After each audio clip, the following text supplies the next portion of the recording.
Dave. Thank you very much. You're welcome. Website's looking good, Dave. Yeah. Very nice. Glad you appreciate it. Website's looking real good. Good, good. We got a lot of information on there now. Yeah, Yeah. I was looking at some Trying to of it keep up. yesterday. It looks great.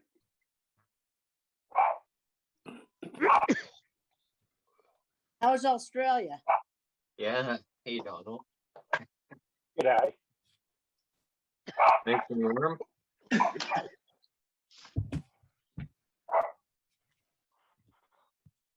Is it warm in Australia? 22, 23. Oh, that's nice. Guess it's warm. Yeah, I'm missing that. Well, that's mid 70s. Hey, I can't convert it. That's mid 70s. I know 0 is freezing, right? 32 is freezing Fahrenheit. That's all I know. That's better than 20 minus 20. 20 degrees is 68, so that should be low 70s. Yeah, that's a lot better than minus 20. It's minus 20 something up here. Yeah. Wow. Yuck. Is that the minus cold? 20, Is that the minus cold? 20 Fahrenheit's colder. No, it doesn't get, no, it actually gets colder than that up here.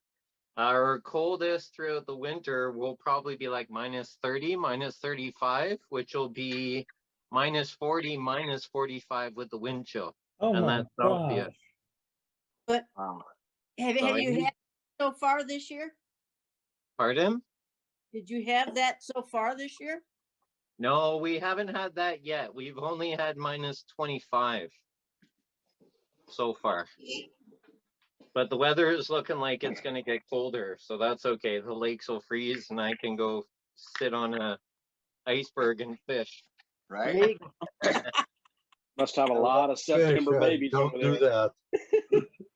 Must have a lot of September babies, huh? Yeah. That's because of Pandemic babies. days. Come on, Bill.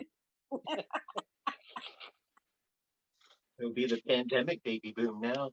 Yeah. Yeah.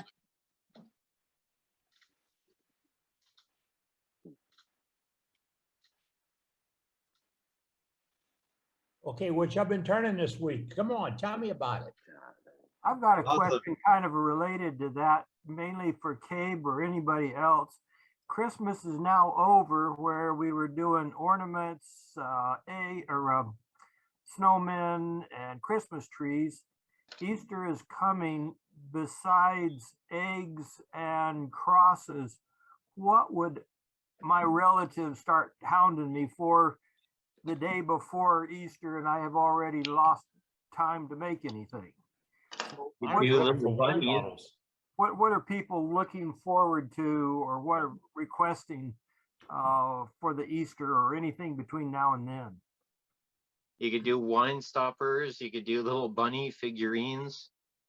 Bunny Yeah, figurine. little Flowers. bunny figurines where you turn like a teardrop for the body, a sphere or almost oblong sphere or oval for the head. And then you turn like a teardrop, cut it in half, and that's the ears. And then you can turn a sphere for the tail of the bunny. Do you have any of those made? No, I don't have any of them made right now on me. They all went out the door last year, so I'm gonna have to start whipping them up shortly. Yeah, Just have to ask Martin to show us the mouse again. We'll make it bigger. yeah, because I've already had somebody say, well, you better get started on the Easter stuff. And that's what I was kind of thinking, to try and get a few things made. Yeah, we got Mardi Gras over here, so I'm trying to come up with some Mardi Gras ornaments. People leave their Christmas trees up and they decorate them with Mardi Gras stuff. Oh, And- that's cool. but you know what works for Mardi Gras is the sea urchins or the globe ornaments with just the Mardi Gras colors on it. Wow. Okay, I didn't think about that. Purple, green, and So you gold. can- Is it purple, green, and gold? You could laser Yep. engrave some cool Mardi Gras designs on there, Billy. Oh yeah. Oh yeah. I'm ahead of that. I'm on that. I'm all over it. You got the On now. lasers going. Got a prototype going. I got a bowl with some Mardi Gras mask on it. See? Oh, Oh, nice. That's yeah. cool. Now that's great. Cool. I didn't do it on the lathe. I was gonna do it with my indexing wheel, but I went out in the shop the day before yesterday, and it was so daggum cold. I know I don't mean nothing to you, but it was so cold I couldn't stand out there. I mean, I've been sick. Okay, so I was like, when I say I'm cold, I'm cold. Okay. Billy? I had the COVID Sunday, so Billy, I'm doing well. Yes. Well, glad how to hear. did you put that laser engrave on the side of that bowl? I just set the bowl on my little jack-up stand, and I used a bean bag to hold it. It was just a very crude, just a test to see about spacing and size of art. It's a very old bowl. It's something I turned a long time ago, so I wanted to come up with something. And this is a Mardi Gras mask. It's on there. I don't know if you can get the right. Yep. Yeah. That's That's actually- nice. So That's what really- you're saying is you did each individual one at a, Yes, burn time was 5 minutes a piece, and it was done with a 7-watt laser instead of the 20. So it was like 60% power. It did really well. You spaced it well. Yeah, I just took a piece of paper that was a graph paper, and I wrapped it around the bowl, and then I came up and marked my centers. Decided how many I knew it was going to be 30 millimeters wide, so I decided to space them 30 millimeters. So it made it pretty easy. But if I had it on my lathe, that would have been really nice. You know, I could have used the indexing wheel, and that would have been really easy. But like I said, everything I touched out there metal, I was freezing to death. I said, man, I'm getting out of here. But I did find out that I have an indexing marks on the inside of my, I have a little Laguna lathe, and I have index marks on the inside. So when you open up the cover, you can actually see the numbers. So I put a piece of tape in there and put an index mark on it, so I'll be able to use it. So I'm ready to do it. It's going to be really easy to do. Just set the engraver right on top of the bed, and it's got to be elevated about 5 inches, I think. So I'll just elevate it 5 inches and block it up and put some clamps on it, and do the next one. Very nice. But it's something that I could do and not didn't require a lot of energy. You say you had the bug this week? Yeah, I had the COVID symptoms Sunday. I had a headache. I didn't know it was COVID. I just had a sinus headaches, all I had, and then Monday I ran a fever, so I could use a little home test, and the home test said I was positive. And then let's see, yesterday I had the fever. Today, no fever. So I haven't really felt bad. It just feels like a cold. I had a sore throat and a headache. So been sleeping good. So that's good. I've been trying to eat as healthy as I can. So it's all good. I think I'm on the downside of it. Good. Good. Hey, That's Billy, good.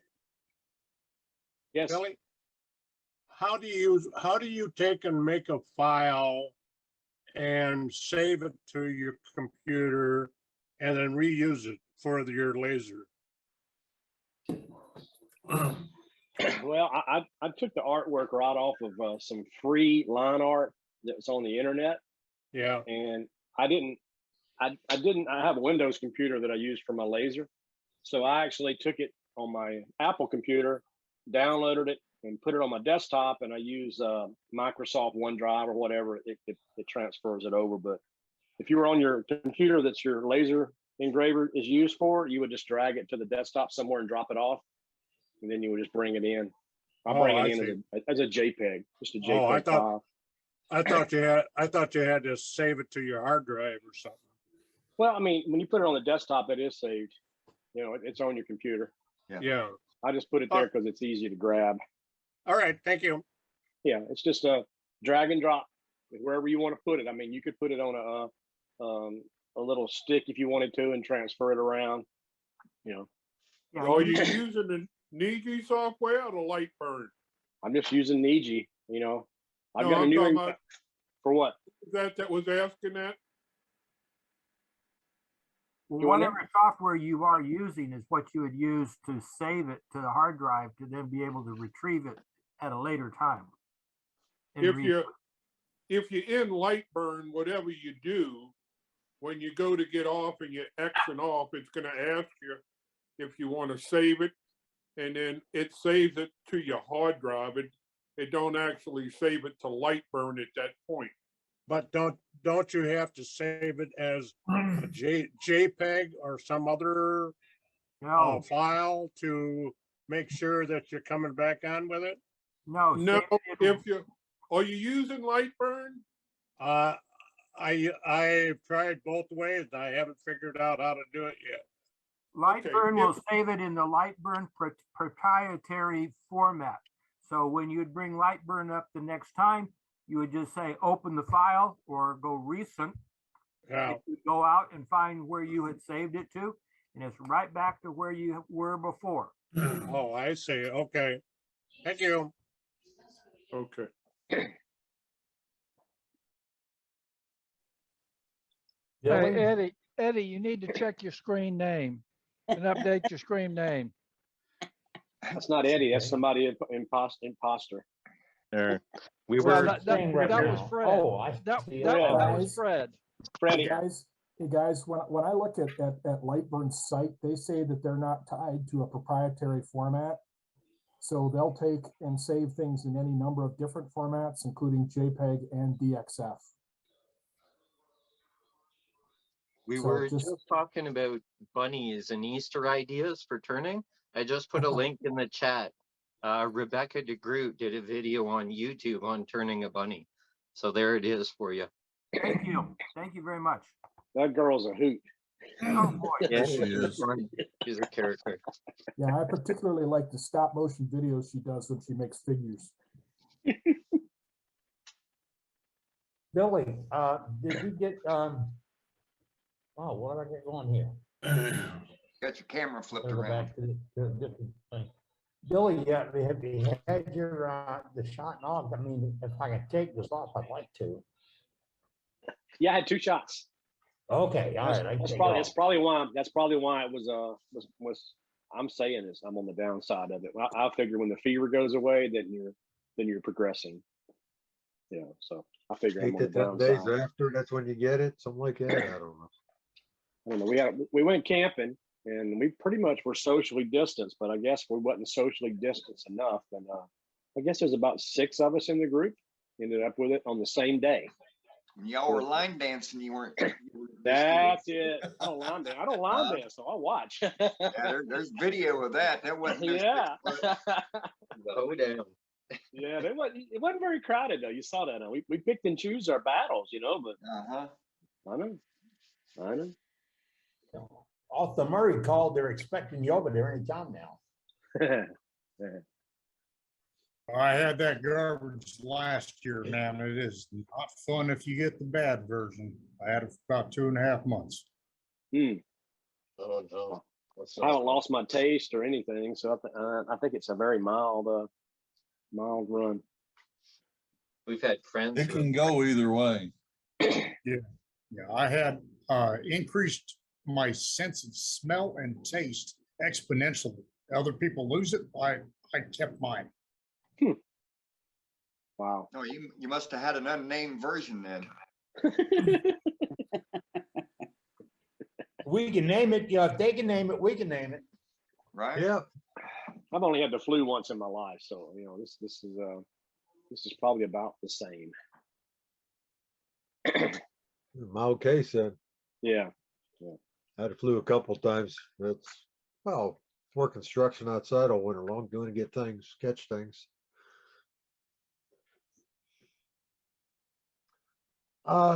Next week, the Pennsylvania Farm Show is going to be live and in person.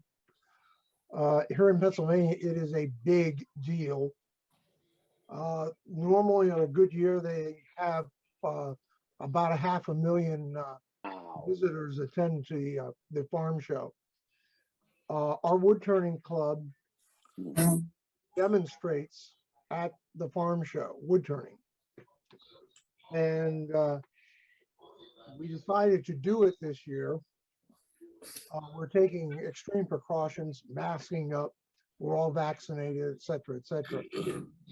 And hopefully it will not be a problem. I will get a COVID test after the farm show closes. We think of it as a way to bring wood turning to people outside our normal sphere. And so some of these people have no idea that it's possible. And we kind of fill them in on the history of wood turning. But back in the day, you made your bowls out of wood. You made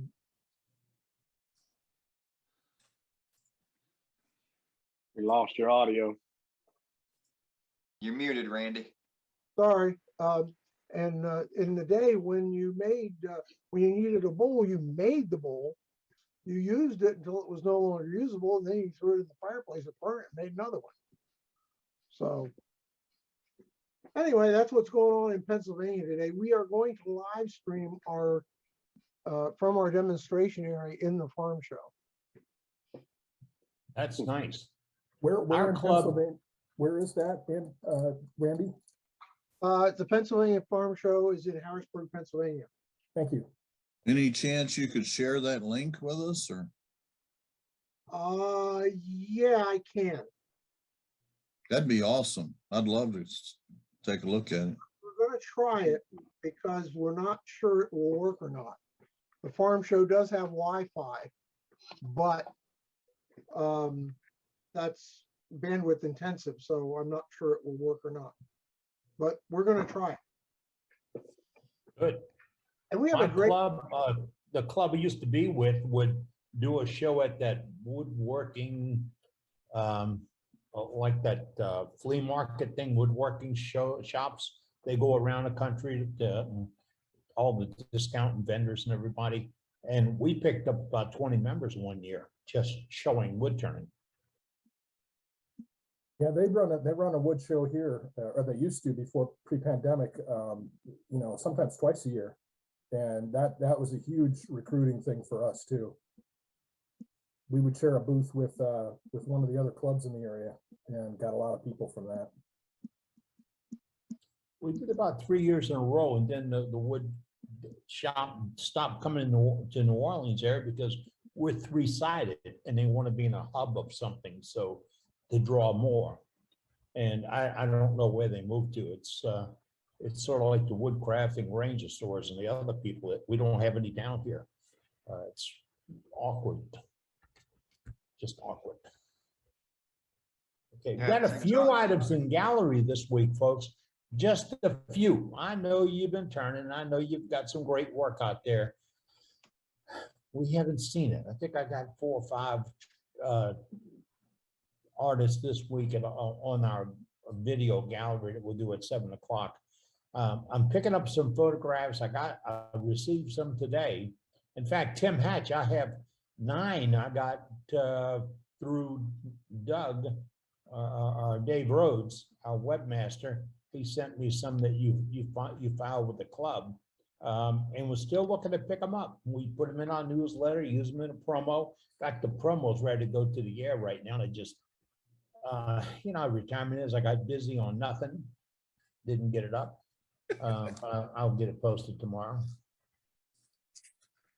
I love sending my kids a note. Hey, happy Monday, if that is today.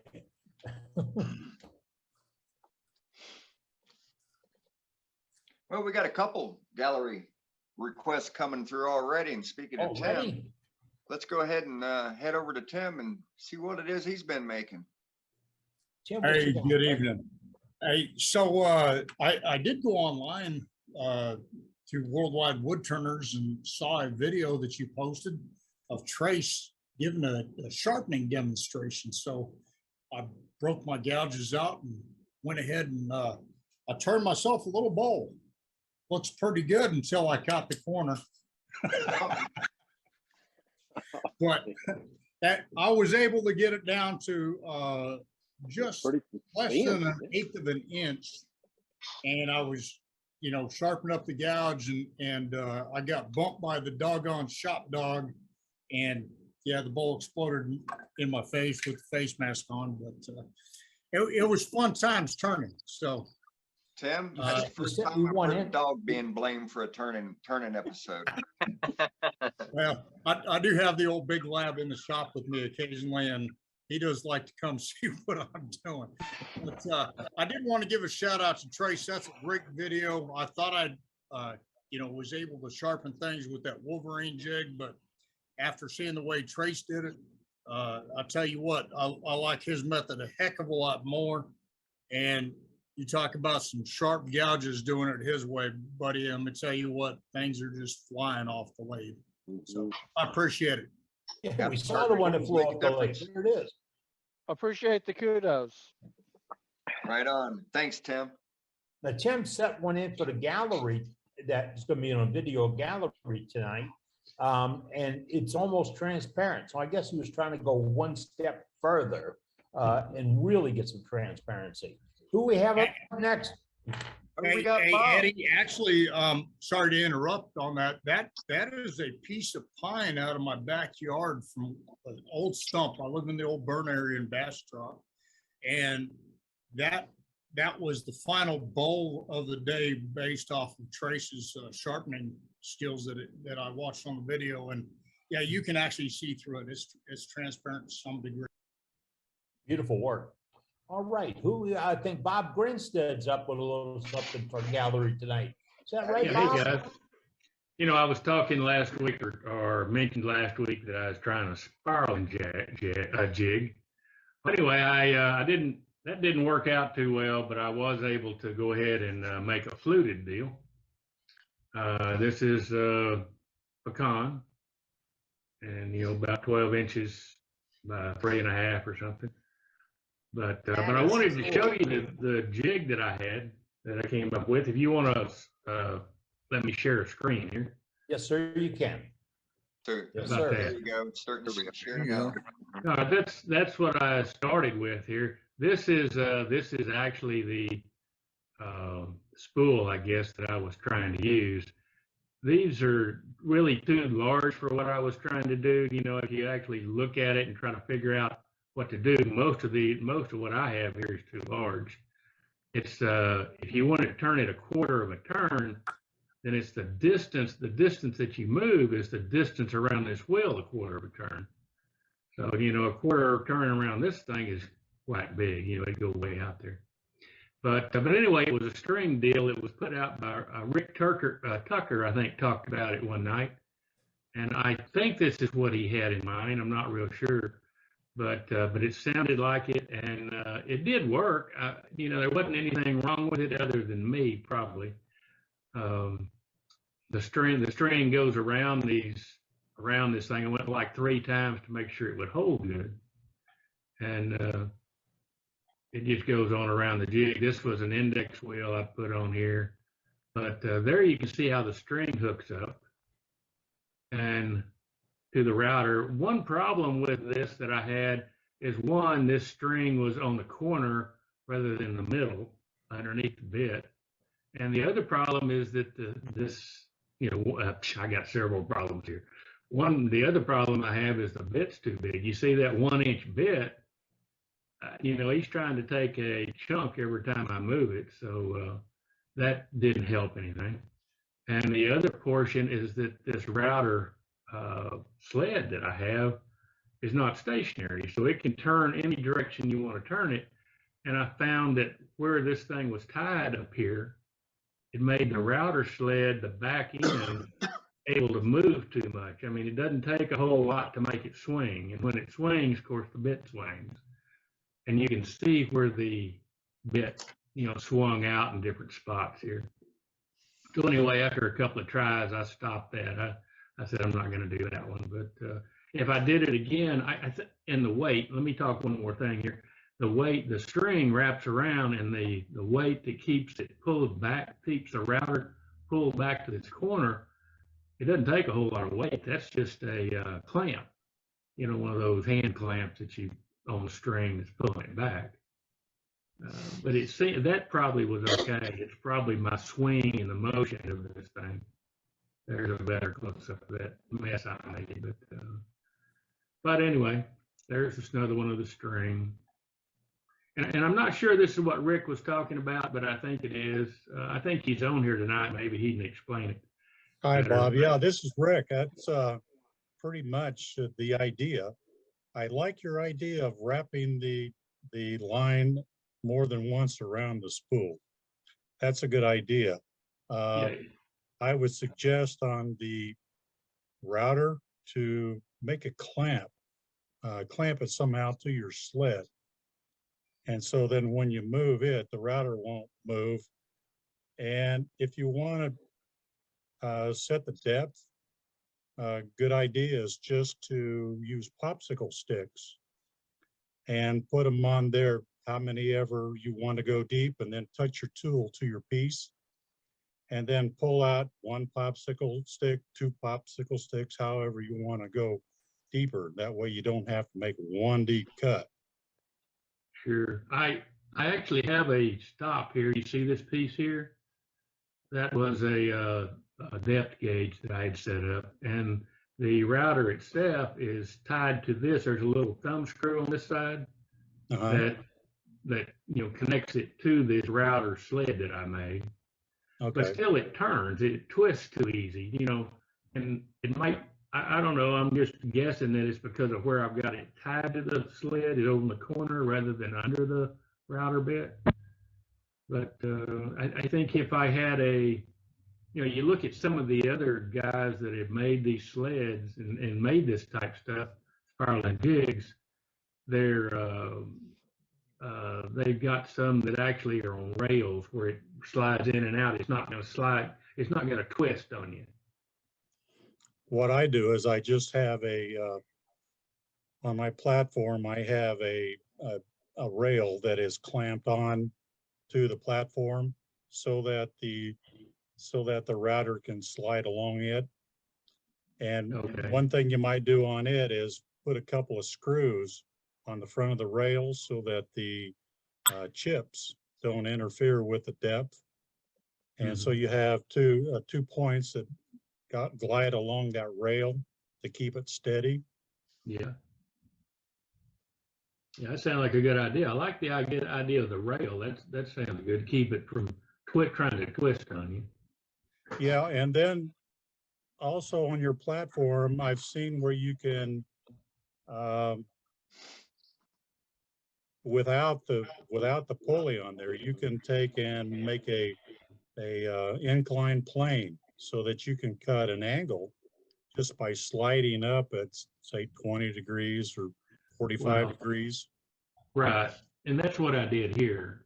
I made a platform like you're talking about that was up probably 2 or 3 inches on one end, so it was sloped, and just slid the router back and forth on that, and that worked fine. You see, those flutes came out fine with the same. Yeah, that looks good. Yeah, with the same bit, I just I could control it better rather than letting it, swing around on me. The other thing too is with that slit, like this angle that we were talking about, where it's raised up at an angle, when the movement in the router is in the direction of the cut, whether the other way, the movement of the router is not going the same direction as the cut. So when you swing it to the side, you can see it dip out. If it's going the same direction as the cut, you're not going to see it. It's going to just go along the direction of the cut anyway. Anyway, that was my 2 cents. And also experiment with your router bits. You can use a 90-degree bit, and you can use the round nose bit. You can take and use a flat bottom bit, and you can even adjust your height so that the bit cuts more on one side than the other side. So there's an infinite possibility of what you can do with the router and the bits. Use a coving bit, core box bit. Yeah, this is a core box bit here. But the smaller bit would have been better too. I wanted a big groove, and that's about the only way I could get it was with this core box bit, but it's a 1-inch bit. But you're right. Pretty cool. That's a lot of wood to move in one pass. Yeah, it is. And, I was trying to take shallow cuts and, adjust it, but I still think it's more the angle of the cut versus the motion of the router, but anyhow, I can try it again. If I do this again, with this jig, it would probably be a smaller bit, and maybe like Rick just said, put a rail up here or something here where I can't where I'm sliding along the rail and it keeps the router from trying to dip one way or the other. Yeah, I think that'll work better for you. Yeah. But anyway, I had fun doing it. Those other guys, I've forgotten Jeff Salter has a good jig, and so does that Barry somebody. I saw that one too. I like that. Hey, Bob, I don't know if you can see my video here talking. So I have the same router. What if you took and put a bar in there like this, and then you could rotate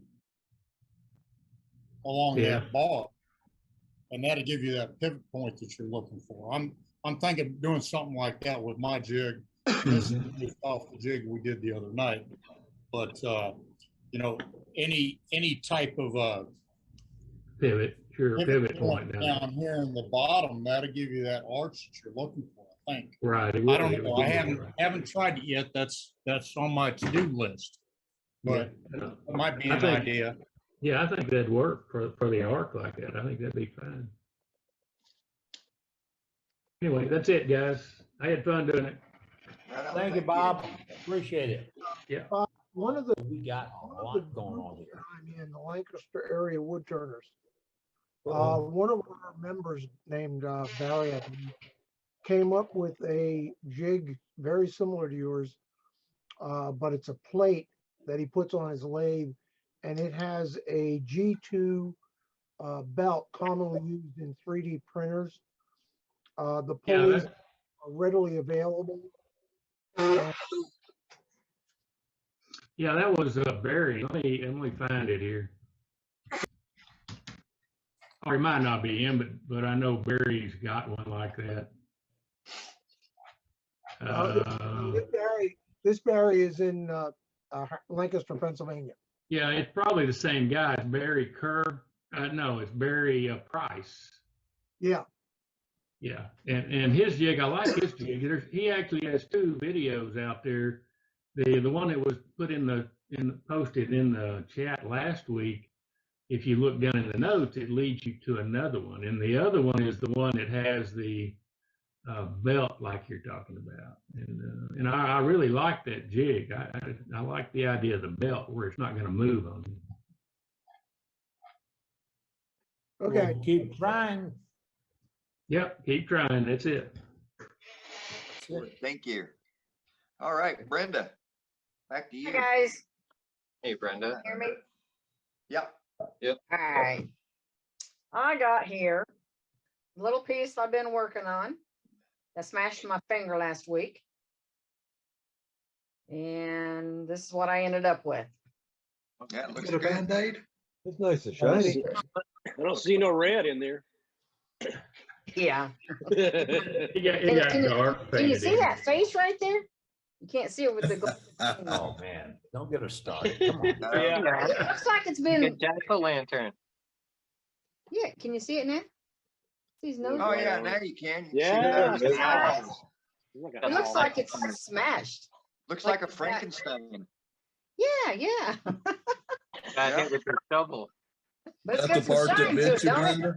Do what? Is that the part that bit you? Oh, looks good. Actually, I think at the time it was still, well, it started out to be 12 inches long, Oh, okay. and I had it between centers. So the part that actually hit me was probably up here somewhere. You got even with it, didn't you? Yeah. And, That looks yeah. great. Yeah. I like the shine. Yep, Good your finish. finish looks good. Really Very nice. nice. I'm getting some shine now. Now, Perfect. What did you use? Did you use the Parfex? I used the Parfex 3408, yes, but I used sanding sealer first. Okay. Yeah. That's good. And then the Parfex, and then the Von X, and then the wax. Yeah. Yep, sealing the grain really works. Brenda, what kind of wood was that? Oh, this is a piece of black walnut. Okay, nice shine on it. It's great. Yeah. Mhm. Yeah. It's done. Nice job, Brenda. Thanks, guys. Nice work. Hey, somebody in Louisiana posted on Facebook that Bradford pear is now considered a nuisance species in the state of Louisiana. Also Pennsylvania, Yeah, several. starting in Yeah, here 2024. too. Michigan too. Well, I don't know. We have a lot of Bradford pear here too. All right, let's go to John. Starts with a healthy immune system with vitamin C and D. Nice. Pretty. That's Nice. pretty. Ooh, Oh, I see a face there too. Hey, Brenda. love it. Love Yeah, like that it. spelling. There it is. Yes. Spalted tulip. Oh, wow. Oh yeah, Very nice. That is pretty. that's ET. Love that wood. Yeah, Really that's pretty beautiful. neat. Or one of the Teenage Mutant Ninja Turtles I see in there. Yeah, right. Yep. That's what I was seeing as a turtle. I also made a little box for my wife. Keep her pins in. There you go. Nice. Love it. Very I nice. like that shape. Is that walnut? Yes. Yep. Nice. And what's your finishes for both pieces, John? It's just bowl finish. Just bowl finish? Yeah, Solid finish? I don't like shiny. No, it looks nice. No lacquer. Nice job. Oil. Very nice. Thank you. All right, let's go to the Carolinas and see what Birdhouse Bob is up to. Hey, Bob. Hey, Bob, how you doing? Unmute myself. I've got a Beats of Courage box I made. I don't know if you can see it very well. Oh, very Very nice. nice. Oh, that's gorgeous. Oh, That's a nice very glue nice. up. That's good, Bob. Yeah, does that show better? Oh, yeah. That is a nice glue up. Oh yeah. Wow, very nice. Very nice. Thank you. And I've got a piece of curly maple that I made a platter out of. I don't know if you can see the curl in Back it it or up. not. Yeah, you Back it Back can. it up a little, please. A little. Back it up. You can see it there. There we are. Yep. Oh, that's Look better in front of that the is TV. Right gorgeous. there, right there. And then Yeah. Oh yeah. Nice. Oh man. Very nice. Ooh, Texture too. Very spiraling. Yes. Wow. We. Got a couple beads. Very This nice. could also double as a bird bath. Either had to be a bird in there somewhere. Bird He's somewhere. not, he's not done yet. He's got a birdhouse to show. He's got one. He's sitting on it right now. No, Go that's ahead, show all it for to this us. week. Go ahead. You got The one. wood That it? and, beads Hey, of Bob. It's big. Yeah. Bob, take that Beads of Courage bowl and Uh-huh. put a little perch on there and put a little bird on it, and that child will really, really enjoy that. I could sign it at the bottom, Birdhouse Bob. Yeah. Yeah, There you do go. that too. would be good too. What are all the wood you used in the Beads of Courage box? Do what? I didn't understand you. Oh, sorry. What are all the woods you used? Oh, let's see. Walnut, That's maple. Purple Heart, Maple, Walnut, Oak, and Cherry. Oh, nice. It makes me think of a bowling alley. You know, when the bowling alley, the old bowling alleys, that's what it makes me think about. What the shoes? Beads of the Courage shoes? box for a bowler. I don't know. I just think about bowling when I see that. Huh. You could That's a good also make a one. bird feeder, take the top off and make a bird feeder out of it. Sure could. Sure could. Nice job, Bob. Very Yeah. nice, Bob. Thank you. All right, let's go to Lakewood. Hey, Dave. Hey, got myself a fairly basic cherry bowl here. Very nice. Very nice. Nice clean line. I like. Very nice. Nice hardwood, sapwood contrast. Yes, oh, I love cherry. Yeah. That Nice shine too. And all it's got on it is teak oil. Very That's nice. beautiful. Kate Yeah. got me into the idea of thinking that I could just oil and just keep oiling it. But Yep. I'm It working at works. it. Just got to put it on.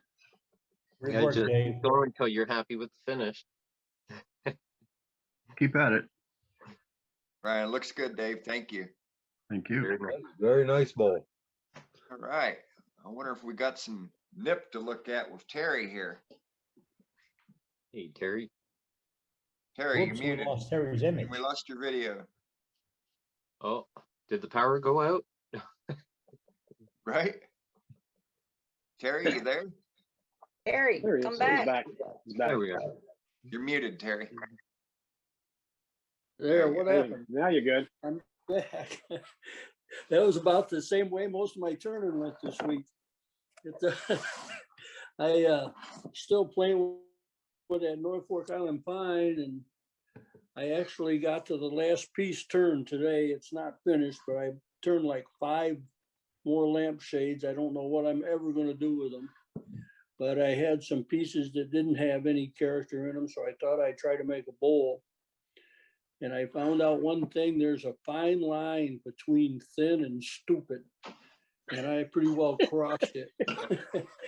You can see through this and that, but you can't see, I don't have the light in a spot where you can really see through it well, but anyway, it's almost completely translucent. It's down a little, it's under 2 mil, most of it's under 1 mil.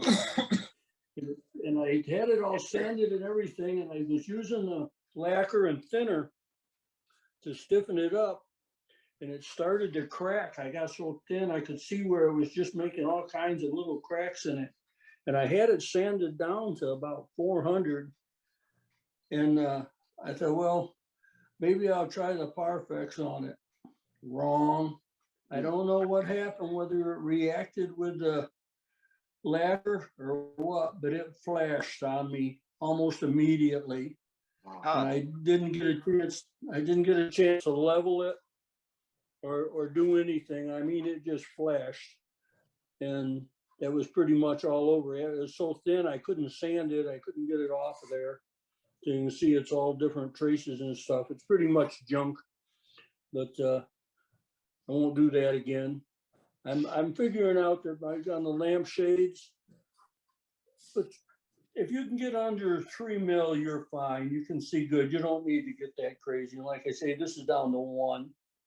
And you can see it there, the light with the lights coming through it. And the light's not directly on it. So, right. But I was just giving it a chance. So I don't know. My wife was thinking maybe we could paint it or something because the finish is terrible on it. It's smooth enough, but it doesn't look smooth because the Parfex flashed and it's all bumpy and lumpy. I don't know why I did that. I didn't use any accelerator around anything, but it just flashed almost immediately. What's the You had moisture in lacquer the on wood? I it. couldn't. You had Moisture in the lacquer wood? initially. Wet, maybe. That's texture. Hey, Terry. It did. I think it looks It good. did, Yeah, it looks yeah, great. Hey, it hey, did Terry. something. I don't know why it did that, but it did. I mean, I couldn't even get it flooded. It flashed before I could even get it flooded. Huh. There- Yeah, it must there's have been a- a reaction with the lacquer. Yeah, there's a That's good what I was article. thinking. There's a good article in one of the UK magazines this month by Janice Levy. But it's talking about the turning pine real thin and making it translucent by putting oil, lots of coats of oil on it. And then it turns out real translucent. Yeah, But I don't remember the works name of the on- magazine. That works on different things. One big thing about it is I was studying back at the club I was with before. We had some guys that were really talented at making the cowboy hats, and they got them, showed them and everything. But the difference is, I'm thinking the biggest difference is they're turning side grain and not end grain. And it reacts completely different. Yeah, and hers was end in grain grain. going straight to it. Huh? Yeah, hers was in grain. She had a little base or something. Yeah. Well, the smaller stuff is not hard, but when it got big, I think the problem was as you're going through, when you put something on it, it goes right straight through it in a heartbeat because it's end grain. Where with Yeah. the side grain, it doesn't do that. Mhm. I was looking at the side grain hat. I have one of those, and it's down to about 1 mil, but it's side grain, and it's not even translucent. But it's made out of maple, not Norfolk Island pine. So quite a few differences there. But anyway, that's pretty much all I got to show. Maybe next week I'll get one of those lamps together. Maybe not. Right on. Thanks, Terry. Thank you. You know, Hey, Brent. Hey, Brent. Hear me there? Yes, we can. Okay, I did some more piercing this week. I made this here little candle holder thing. You see that? Wow. Oh, very nice. Amazing, man. Take the candle out of it here inside.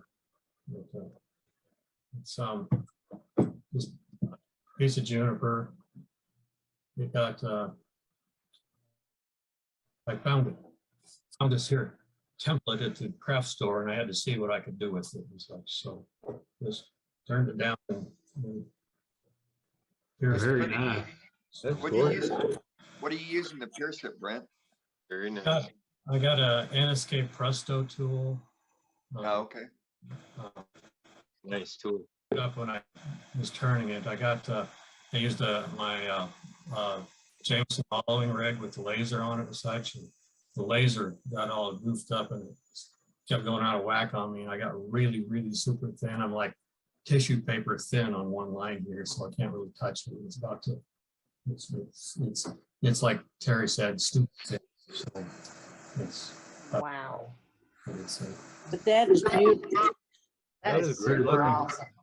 It's Very nice. Wow. little thing. So Very nice. that was this week's project. So Yeah, you can kind of see it wobble when you move it. well, I don't think it wobbles. I just wobble. Oh, you don't? Okay, maybe it's just the video. It's just me. I'm wobbling. All right. So, Let's that's what we got. stand back to Eddie here and see what he's got lined up here for us. All right, Dane, I was about to pop you and ask you who we had for a demonstration tonight. Well, we got Scott Hampton for a demo tonight. Okay, all right. Now I have to go shopping, folks. This is out of my Carter the guides on my lathe, and it's the one that you can load the put pressure on it, take pressure off using.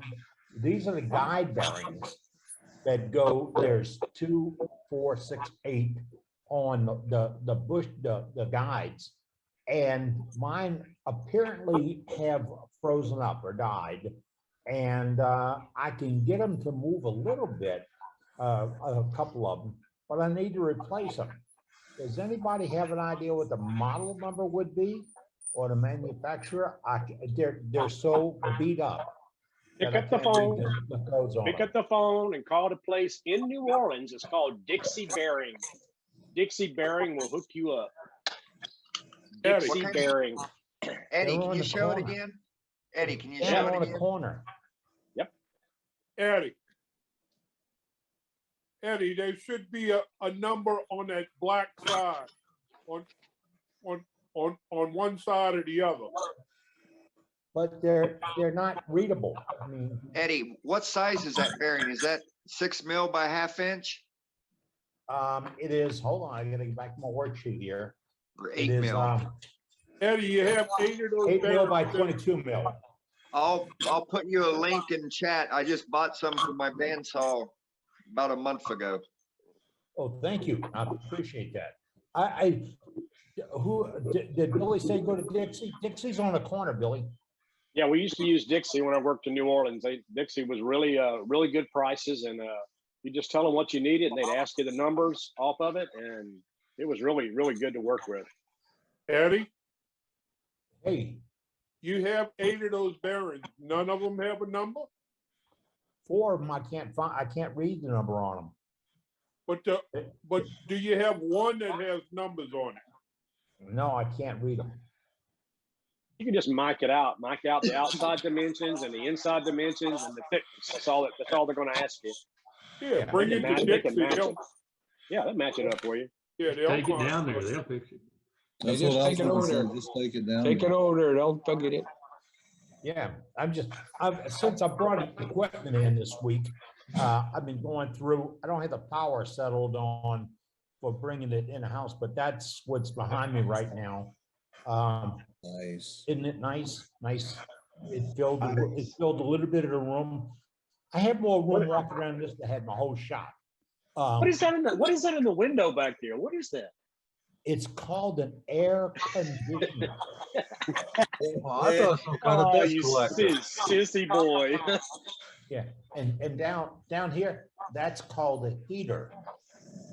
And you know, but I came in, I started, it's been bagged up for 4 months, but the tailstock, it was frozen to the bed, and I couldn't get it undone. It took me about 4 or 5 days of pounding with a soft mallet in a block to drive it off the end because the capture device had frozen up, and I couldn't get it to release. So I got some PB Blaster penetrating oil. When I got it close to the end, I could get the straw up in there. Took about 1 minute for that blaster to free that thing up, and off it came. So hey, Eddie, I put it in chat for you. Thank you, So Dane. it's a pack of 20 and they're $11 delivered. A pack of 20 bearings? Yep. By the way, for you folks that aren't in southern part of the country, that heater All right. Show you. We have some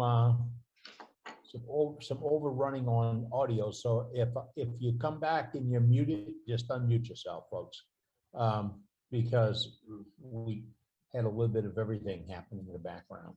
Yeah, too much TV. Yeah, TV. I don't. If I want to watch Jeopardy and watch it at 3 o'clock tomorrow morning, right? Like I'm going to be up at 3 o'clock in the morning. But I'm going to replace the bearings on this. I cleaned up a lot of other stuff, and I told Ronnie I was going to check the tires. The tires look pretty good. It's really, really in line. So that's on the bandsaw.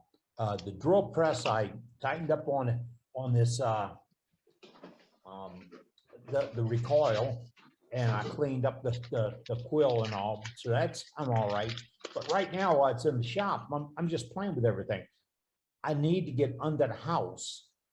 Ronnie, hold on, all right? I need to get under the house to hook the 220 up. It's a matter of clipping 3 pieces of conduit together and shoving it through the floor. When I told Ronnie I was going to get under the house, Ronnie suggested that I call the tow truck and get a cable out in case I can't get back out right away. I really thought that was unfair, Ronnie. Eddie? Yes, sir. I got another idea. Before you get underneath the house, tie a rope onto the bottom of your leg. And I can push the lathe out the window and that'll pull me out? No, so I can get back there by the fence and start pulling. On me or the lathe? On you, to get your ass out from underneath the house. Sounds like Ronnie's talking from experience. Oh, yeah. Yeah. Ronnie lives, it's different. Ronnie lives in a slab house. I live in a raised house. I'll get it. It's only a couple hours worth of work, but like Billy said a minute ago, it's just been nasty chilly down here. Not cold, just chilly. And that means contact with dirt for a good bit of time. And Kate and I are laughing at y'all. Yeah, that's like t-shirt and short weather to us up here. Yeah, well, Matt, do you have snow around your shop? Oh yeah. Or it's not in the shop, at least I don't think so yet, but I got like 6, 8 inches of snow out there right now, so. Yeah, I see your dogs are enjoying it. Oh, they are. Yeah, it is Malamute weather. Absolutely. That was below 0 and they were sleeping out in the snow. Right. You got 8 inches last night, Matt. Nice. Yeah, it's coming here, Scott. Yeah, it's headed your way. Yeah, I was watching it on radar. I got to You guys drive keep it up there, not a PA. I got to drive upstate tomorrow morning, so I'm not looking forward to that. But What is that you're talking about? Snow? I don't know what that is. it's what happens when water freezes. It's like ice. Yeah, we got snow down here in Tucson, up in the mountains. All I gotta do is look. We look had at a the little mountain bit of peaks. that here in Texas last year. Friend of mine in Snow Alabama. apocalypse, they called it. A friend of mine in North Alabama who got snow the other day. Hey, when I lived in Arizona, I could look out my back door to Superstition Mountains. They had snow on them quite a bit during the wintertime. Right. Yeah, that's how they are down here in Tucson, Mount Lemon and Mount whatnot. Lemmon, yeah. They're all snow You capped. get a lot more Mount Lemon that we saw up in Superstition. Right. So. Yes, they're a couple thousand feet higher. Yeah. Yeah. All right. Well, hey, let's go to Rick Tucker. He's got pictures of his router jig he wants to show. All right, Rick, go ahead. Okay. There you go. Now we're going. Okay. Thank you. So I Look at took the this gas. aluminum plate and I put the hole in the middle of it so that I could capture, behind the chuck and the headstock. And so then I got these 5, 6, and 7-inch pulleys. And the next picture is that's behind the chuck. And then I've got a router sled that has a rail running parallel with the bed. I have a stop on the left that's clamped on. I have a stop on the right. And you can see here, the scrap piece, I was playing around with cutting some diamonds. And so there's a better picture. I've got this sled, and then I've got the aluminum clamps on it and to clamp the router to the sled. Those are just rings. You're not using pulleys. Is that correct? Well, this is a prototype. So yes, they are just eyelets. Okay, cool. Thanks. So very nice. When I move the router towards the tailstock, that turns the pulley, which the lathe, and so that's how I get the spiral. How do you keep the One tension? thing that if anybody is doing this, a router on the lathe, I suggest you unplug the lathe because I turned the router off in between the cuts, and you go back, the first thing you want to do is turn the lathe on. And so make sure you unplug it. That will avoid that accident from happening. And then I have an indexer that is on the lathe. So otherwise you would probably have to have an indexer to put on it. How do you keep the tension on your platform is in my tool post. So that's what I came up with. What are you using for a weight? I think I had a V block or something. It's just, I don't know, probably just a few pounds to get it to work. And since this is just a prototype, that's a shoelace, a bootlace. Mm-hmm. Yeah, it looks good. What are you using to tension it? There's a weight on the back side. If I had the pulley wide enough, I could wrap it around like Bob was talking about. But I just have a weight on the back side. And then as I move the router sled, the wheel turns and the weight comes up with the You don't want the string to slip on there. That's what the weight's for, is to make it stick to the wood. Right. Just friction So on there. you're moving You're moving from the chuck towards the tailstock on the, for the cut then. Yes. Okay. How do you keep the James? depth the same on a tapered object? Pardon me? How do you keep the depth the same all the way down a tapered object?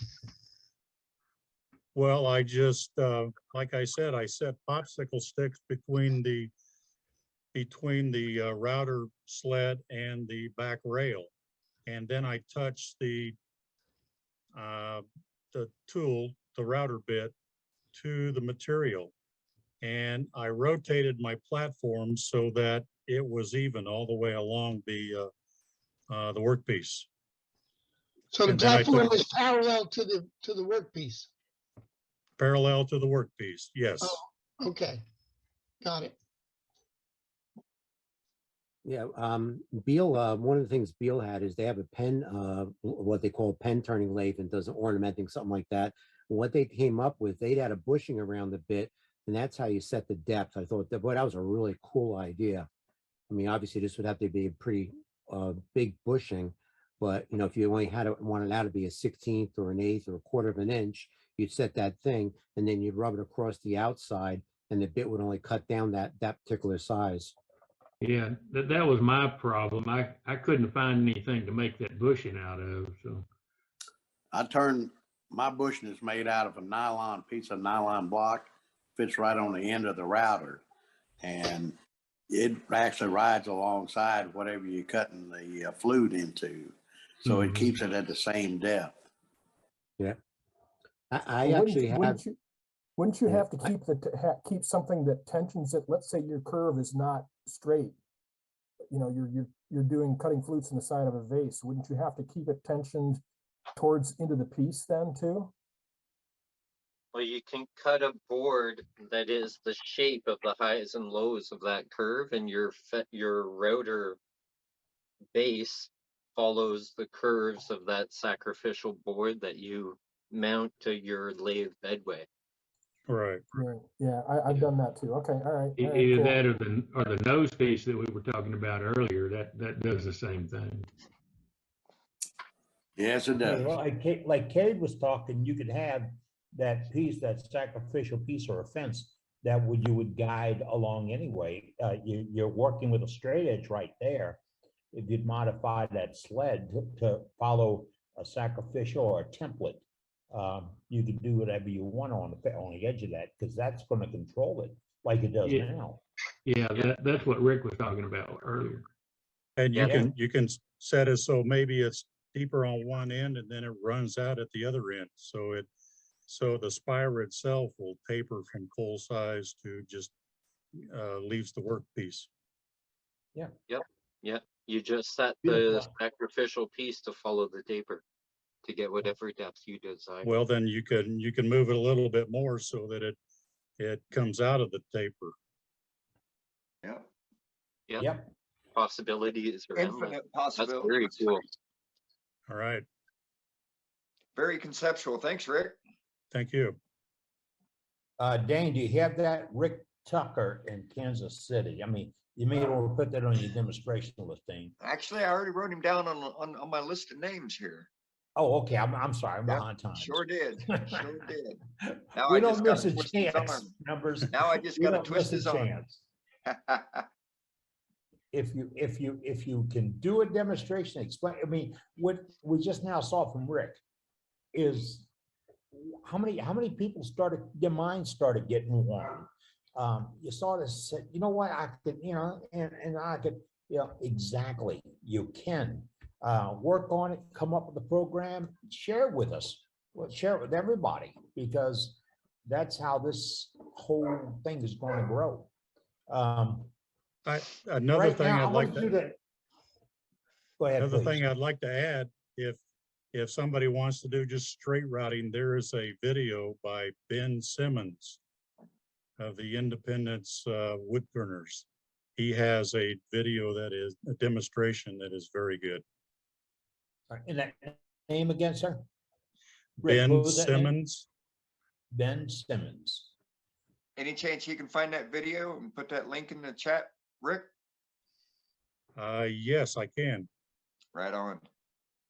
That's sweet. And then we save that chat before we go home, folks. Oh, wait a minute. We are at home. Save the chat. Right now, I'm going to go over to, before we start our demonstration this evening, I'm going to go in and pop up the gallery we have this week. Small gallery, but it's been a holiday season. I hope everybody's getting off to a good start. But right now, I'm going to do the mute all, and that's going to mute all the members.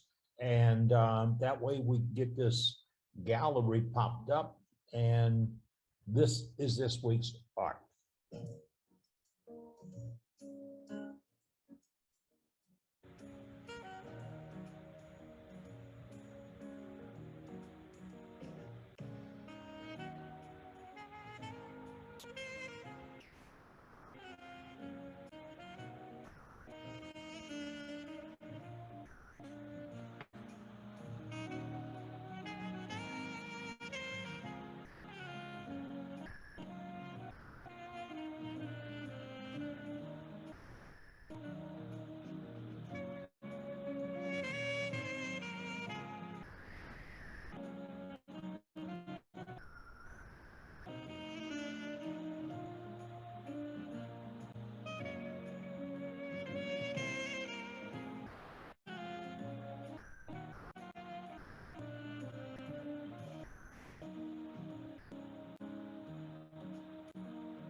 Now, as you see, folks, it had slim pickings this week. Like I said, it was a holiday weekend, but some beautiful work out there. In fact, one entry into the 2x4 club, and a lot of other very interesting pieces. Now, I've received pieces this week to go into the gallery, but I can't read your code name. We talked about this in the past. If you send me a piece, see if you could put your name someplace in the dialogue or the message, because left-footed Bob is just not the name I like to use when we show you your art. So, if you would. Now, right now, Dane, we have a demonstration lined up for this. Well, we just had an earthquake here. Oh, really? 10 minutes ago, yep. Oh, nice. They shook my cameras around. I felt it in my feet. Wow. And I looked it up. It is center about 40 miles east of me and is registered at 5.0 on the Richter scale. So, wow. Center near Big Pine. If any of you guys are familiar with the Eastern Sierra Mountains in that area. In between here and Death Valley, put it that way. So you might have another one in a minute. I don't know if we'll feel the aftershocks here. 5.0 is, we get those like every 3 months through here. So it's kind of normal, but exciting nonetheless. When you hear things shaking in the shop, you're like, oh, what the heck? All right, so bowl turning, yeah. Okay, this is a sort of like a bowl design type of demo. All the different designs you can create for your demos and stuff. And first I want to clarify a couple things about what constitutes a bowl versus a vessel versus a dish. As you can see on my chart here. The definition of a bowl is the mouth is wider than the depth. That's the definition of a bowl. Definition of a vessel is the opening is narrower than the depth. In other words, the depth is deeper than the width. And the dish is pretty much a flat bottom type of thing. That's what's considered a dish. And I've got some samples here for that. Ooh. Now this would be a typical vessel. You can tell it's much taller than it is open on the top side. It sort of looks like a goblet, but it is considered a vessel. Now, this is the first bowl I ever made back in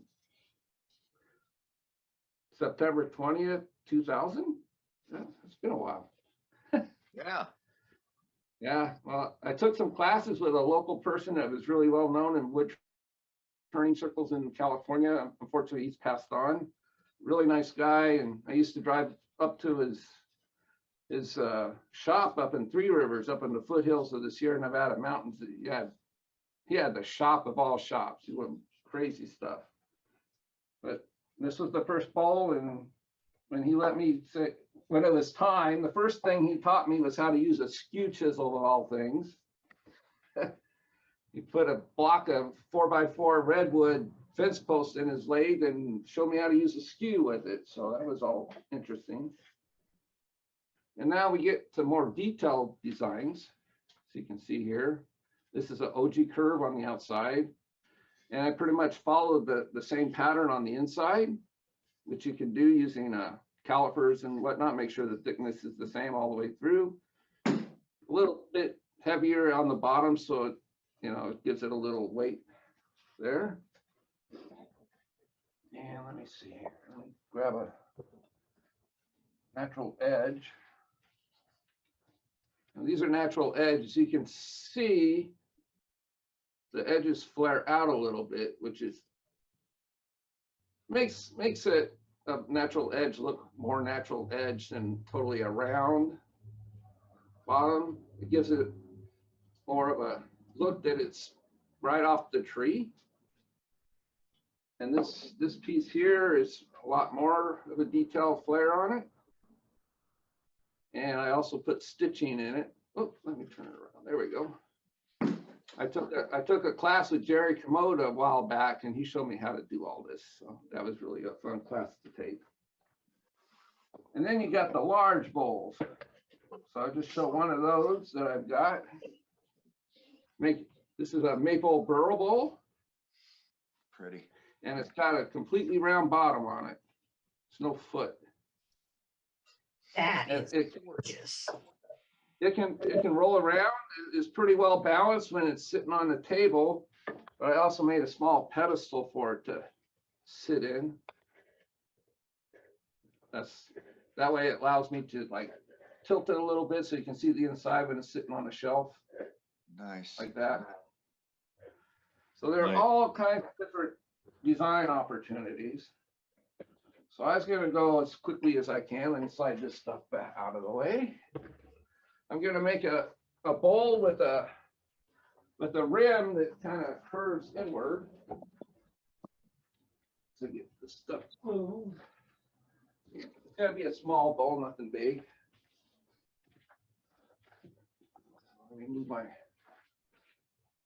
headstock over to where you guys are going to be able to see it a little better in the camera here. See that pretty good, I think. Yeah.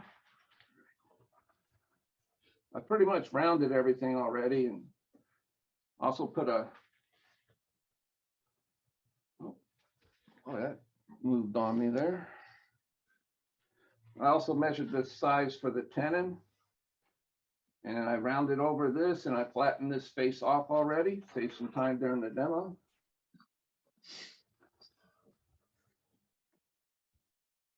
First thing I want to do is just start rounding over this edge here, doing some pull cuts.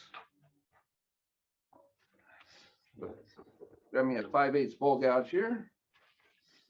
Hopefully this wood isn't as hard as I think it might be. The piece of ash and some of the pieces I got out of the tree were nice and easy to cut, and some of them are hard as a rock. So we'll see how this goes real quick. First thing I want to do is I'm just going to take that corner off. Now, let me see if I can get an overhead 5 feet going here. There we go.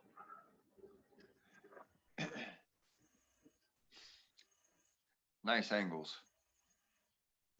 Pull cuts, I mean from the side of this, the side of the swept back grind there to do the cuts. I've got it almost at 90 degrees, but not quite.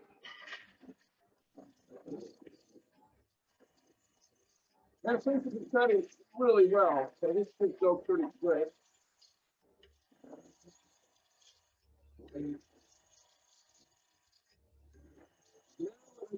Just round over that corner a little bit.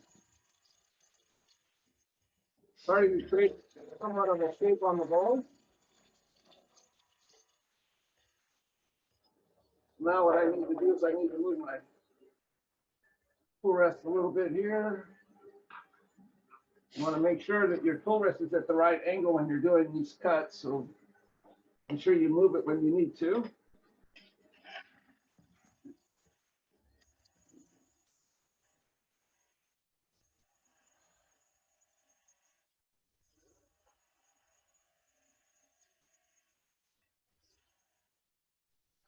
Now what I'm going to do is I'm going to swing this around where it's sitting here and raise it up a little bit.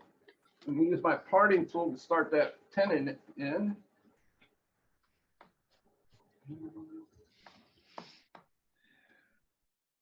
Trying to decide whether I should do a internal or, well, let's just do a tenon since I'm already set up for that.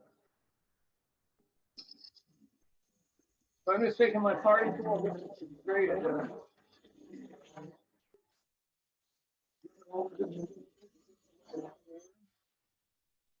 The wood is a little tough, that's why it's sounding that way.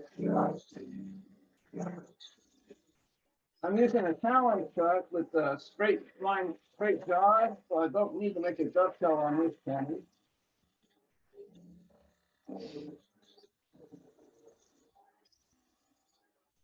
I'm cutting the tenon now so I can get the general shape of the hole going.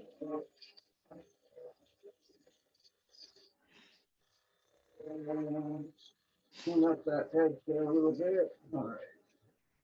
Now we can come back and start taking away a lot of this wood really quick.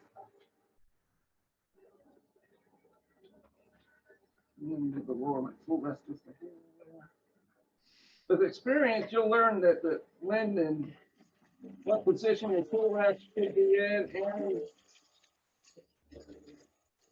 the height. Sometimes you could tell just by the way the cut's sounding and acting.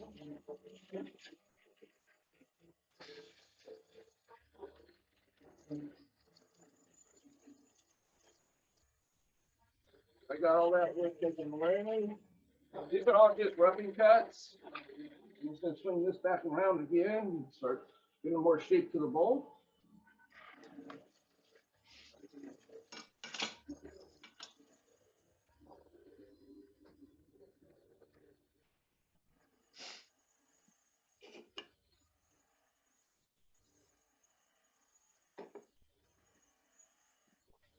I'm just going to do some push cuts here, sort of like keep away a lot of this wood at once.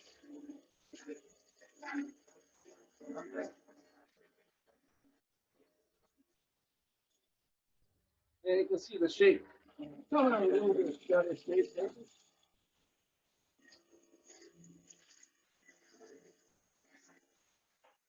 We're going to come back and clean all that messed up.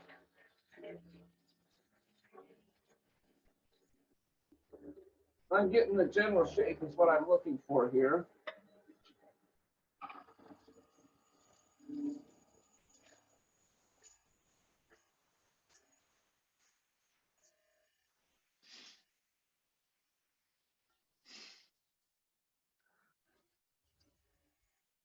The reason why I jumped is I got too far off the tool rest with this, the overhang there.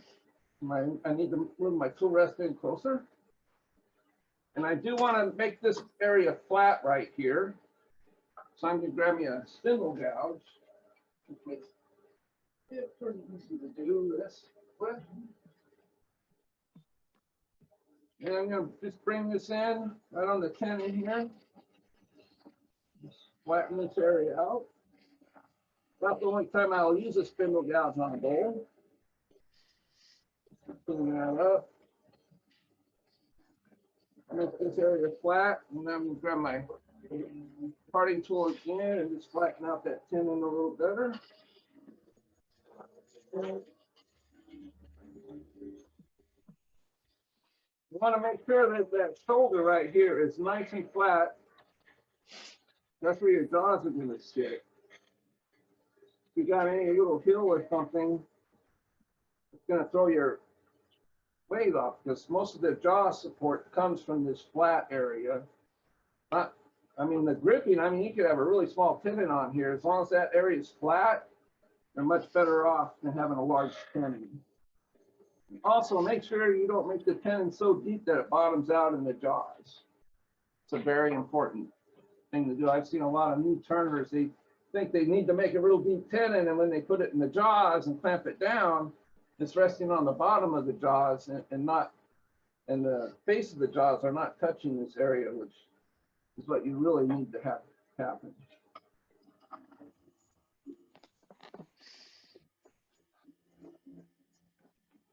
So I'm taking a little bit of a lighter cut here, getting the shape a little bit more rounded. What I might do here is I'm just going to stop here. What I might create here on the top here is a nice little B that goes into the rim of the bowl. That's a design opportunity. So now I'm just going to do some shear scraping here, clean up all these spool marks. And I'm dropping the handle down.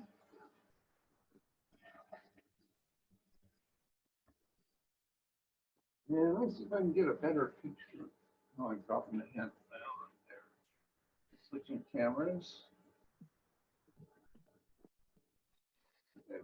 Oh, we got to pop up on this. Screen. Let's get a side view of this. All right, yeah, you guys will be able to see how I'm dropping the handle down, like way down here. If you look in this little box right there. And I'm just dropping it down, and I've got it right, the tool resting right in my thigh and my leg here. And I'm using my body just to swing around.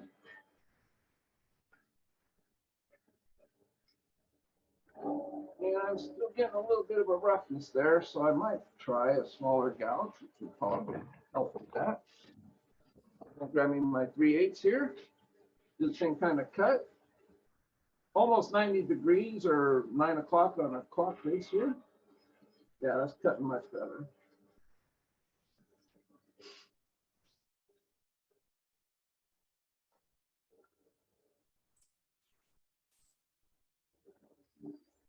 Making angel hair. Well, yeah, if you got your tools sharpened right, you have no problem making these little angel hairs as long as you're doing a light cut, which is what all you need for doing a shear scrape like this. And I can see where, you know, dark lines are where it's dipped down a little bit. And the tool isn't leaving that big of a, or that good of a cut. I'm going to stop it and have a feel with my hands. Your hand can really tell you how smooth that is. So I got a pretty good sized bump right here. So I'm going to come back and just do a small push cut right here. The rest of this mostly can come out with sanding. I know it looks a little rough, but if I start with 180 and do some power sanding, that would come right out. But I do need to take that little bit of a hill that's right here. So I'm going to bring my tool back around. I don't know if you guys can see this.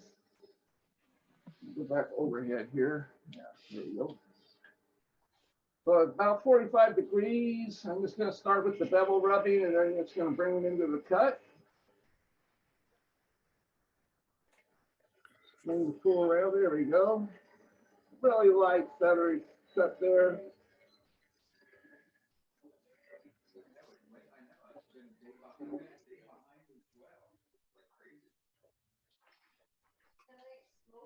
So I pretty much got that done.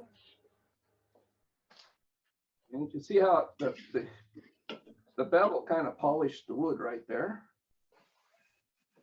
I'm gonna come back with my small bowl gouge. I'm just gonna clean up this bead a little bit here, see how we can do that here. It's more or less no different than making a bead on a spindle, really.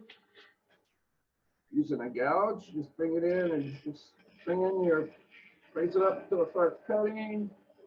And you just do kind of a twist and turn right into the cut there.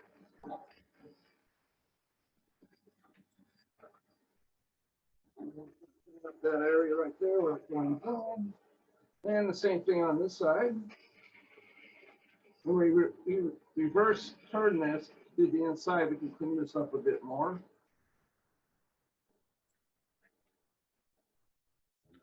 I'm gonna make sure I got a nice little detail that goes in right there. And if I was to touch this with some sandpaper, it'd be all nice and clean.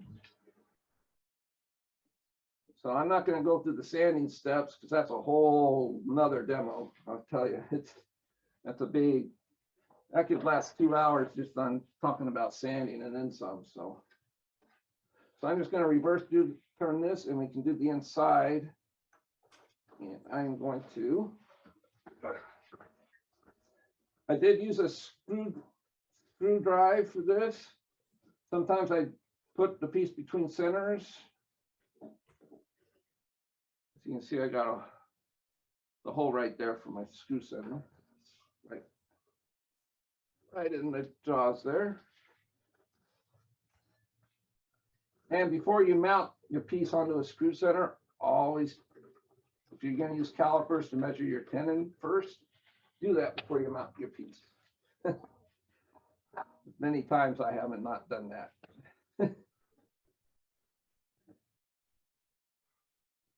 I just leave a little bit of a gap there. These are nice straight jaws, serrated jaws, so it'll clamp down really well on this. Let's see how well that's turning. Give it a spin. Looks like it's running really true there, so I'm going to tighten this down a little bit more.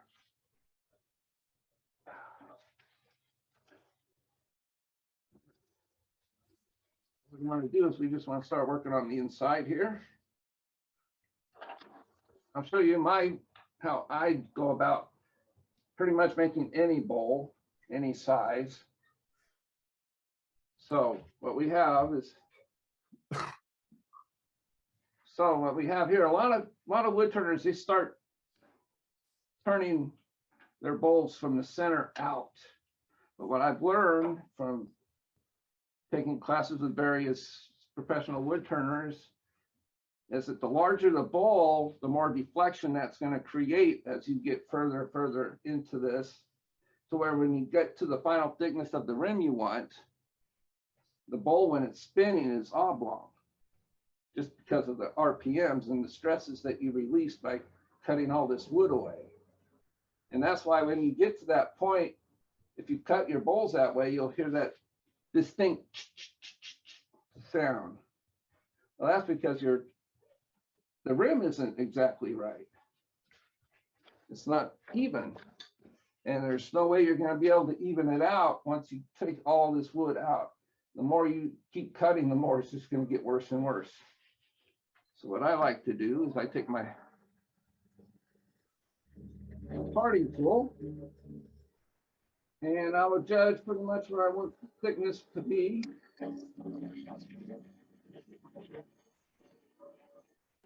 Got it in here. Another one, let's go further here. And this will allow me to get my tool in there and start to cut without it skating back. And because I'll be working on the rim on the outside here, and all this wood is still in there, the stresses haven't been released yet, and your rim will stay evenly the same thickness. So.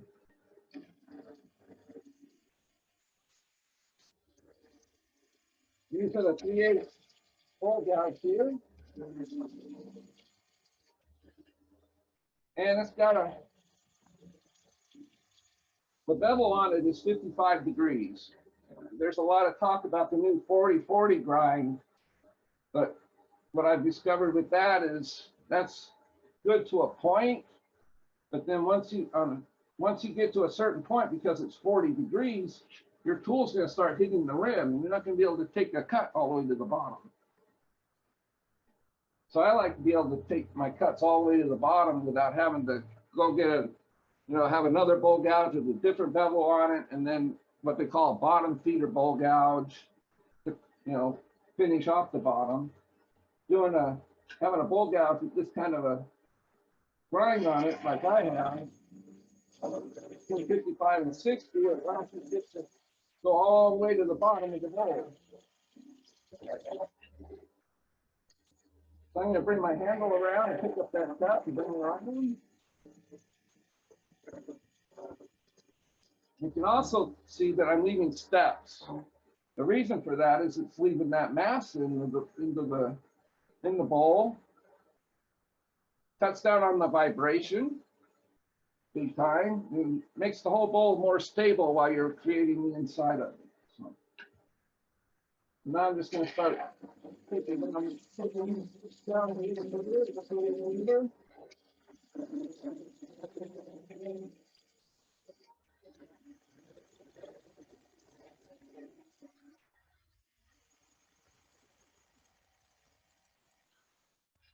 I just bring the tool back around here, pick up that cut.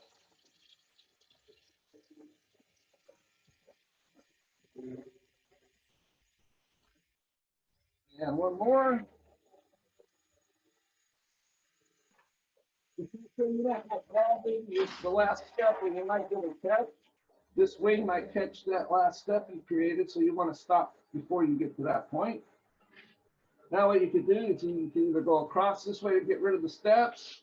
What I like to do is much safer and less stress on your lathe overall is just do push cuts inward towards your headstock.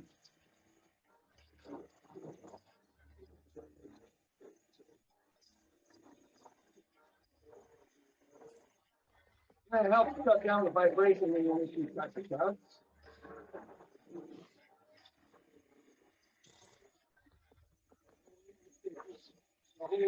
Like that. There will be some point where you can't reach all the way down in there to do this stuff. And that's when you'll just come back to this couple of legs. You can flatten that out. Now you see it coming and do the slide.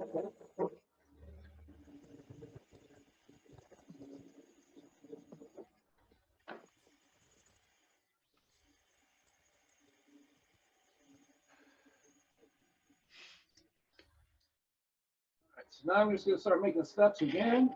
Now that I got rid of all of it.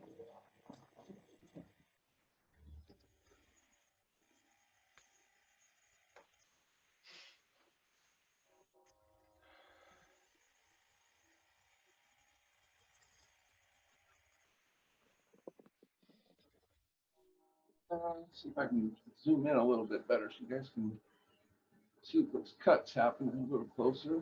There we go. Oh, here we go.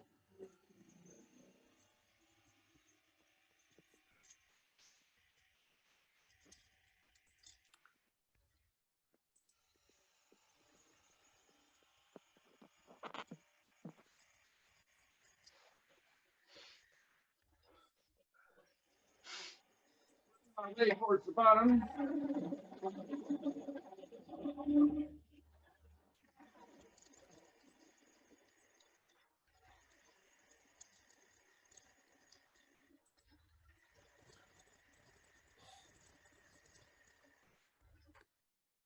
We're going to come back around here and we're going to just pick up that cut.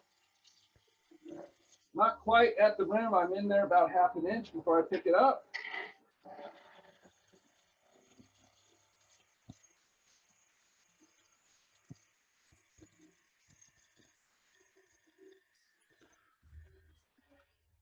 Now I'm going to stop my lathe. I'm going to check the thickness now. So I can tell by the sound I'm getting kind of thin there. Grab me a pair of calipers here.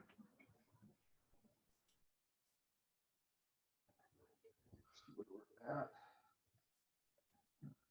So it gets a little bit thicker there. So I can pick up my cut right about there is where I want to pick it up. Before I go any further though, I'm going to clean up this little bee that I started creating where too much wood is gone. I'm going to bring my tool rest back around.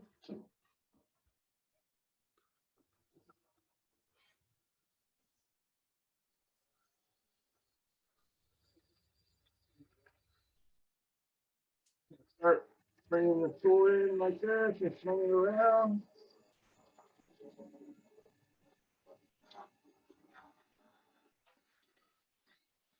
About that point there, and then I'm going to bring it back the opposite way here. And I'm just going to give it a twist and a push.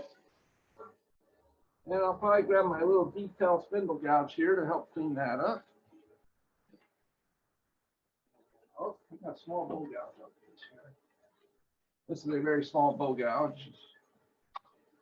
As you can see there, and go with the overhead here.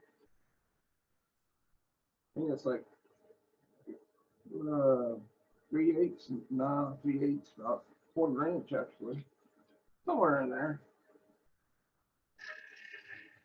We're gonna do some really light cuts with this and get some nice details with a small bow gouge like this.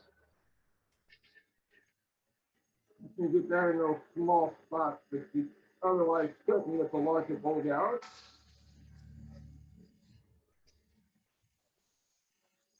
Look, I got a catch. I shouldn't have done that. What I did is I pulled my tool back without pulling it forward towards me, and it caught.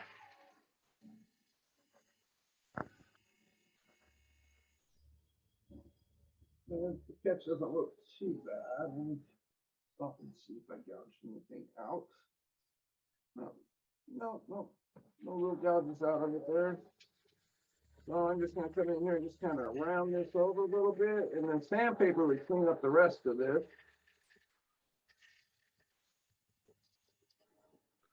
I'm just going to come in and clean up that little knot right, not all little, just a little knot right in there.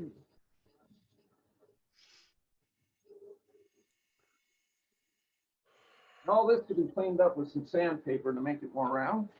So what I want to do is bring my tailstock back around.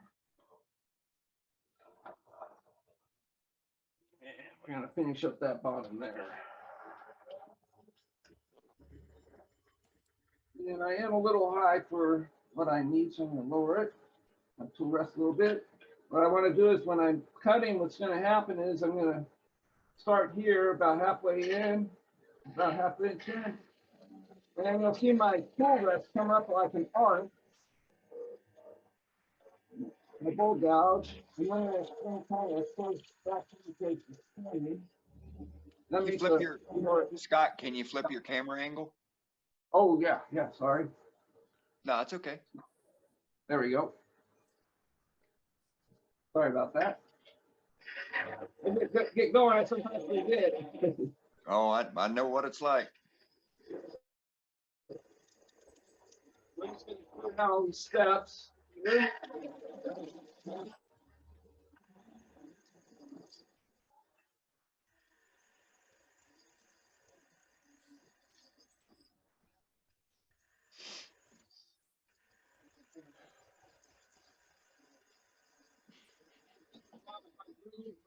Over, I think I need a larger bowl gouge in there. Let me grab me a freshly sharpened one here. All right, here we go.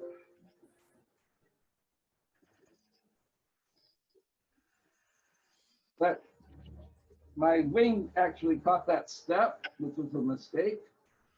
You need to come in and just gently start that cut.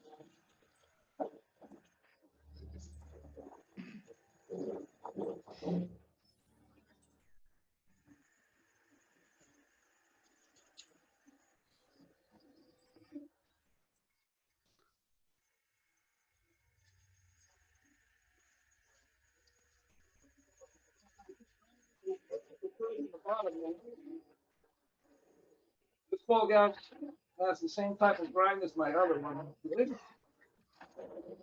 Or does. I'm just gonna stick my hand in there with the lathe off, of course, and just feel how the curve is coming. So it's a little high still in the center, and there's a bump right there, so that will allow me to get a good start on my next cut. Is right there. It's a little ridge, and it's a little flat in the bottom still. I need to bring my tool all the way around this way and pick up that cut.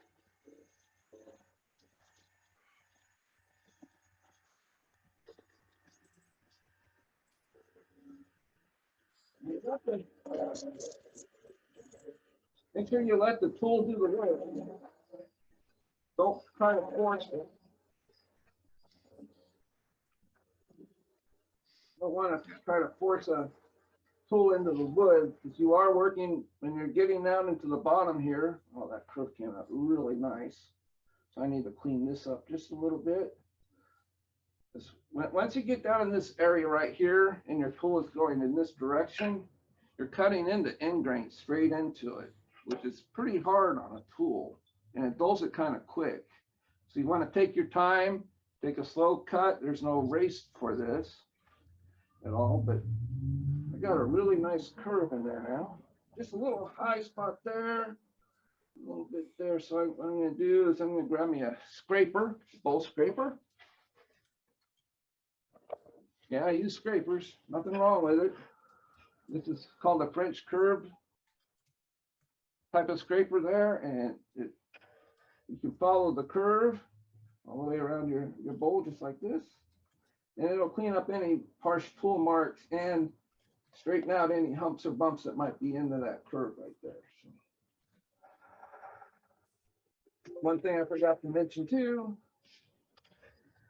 you want to raise your tool rest a little higher, because you do need to use this tool with the handle up in this position here. If you can look in the little window there, you can see how I've got my tool just a little bit up, just like that. You don't want to use it this way, or you're asking for a pretty good catch. If it grabs, you're going to be coming way up with your handle and might hit your mouth and might blow your bowl apart even. But these, all they have is a small burr on them. And I do that on my grinder. First thing I do is I take a credit card type grinding stone, and I just take the old burr off before I put a new one on, and just take it across the wheel once. Because if you take it across multiple times, you're just adding burr on top of burr on top of burr, and you're not going to get such a clean cut with it to do that. So I'm just going to start in the middle here, and you can just, I'm going to start on that side here and see how it goes. You can see how fluffy those shavings coming off are. That tells me I got a really nice burr on this.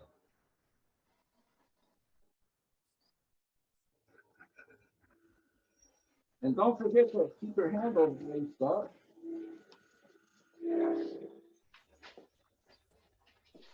That vibration is kind of normal when using a scraper on the outside rim of your bowl there. The wood's just vibrating because there's not much left of it.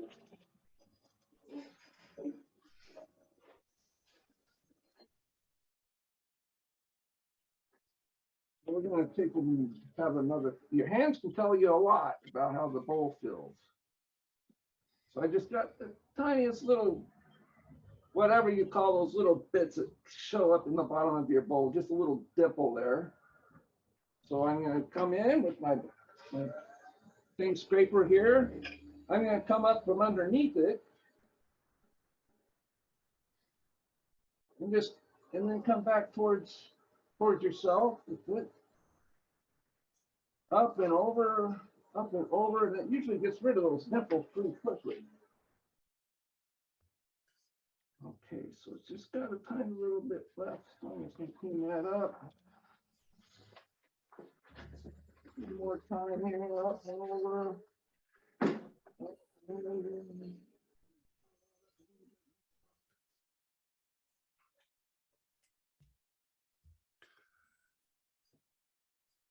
Okay, so it is getting a little grabby. It's probably because the burr is kind of getting worn down. So I got a ton of tools here, so I'm gonna grab me a smaller, same type of scraper here. Got a fresh burr on it.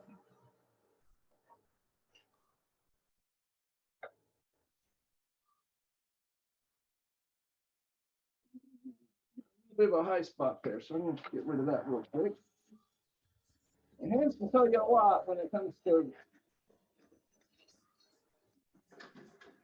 more than your eyes can when it comes to making bowls and the curves associated with them.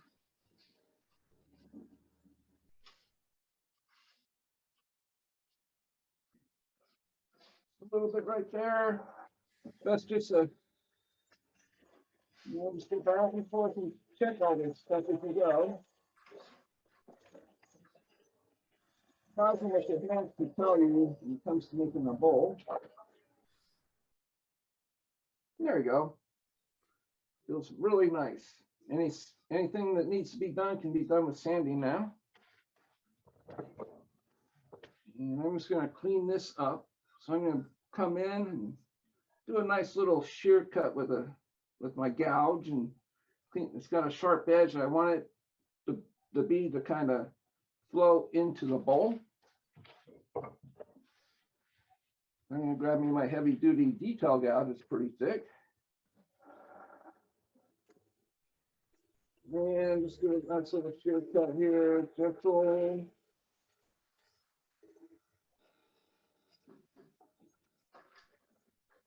Run it back and forth. I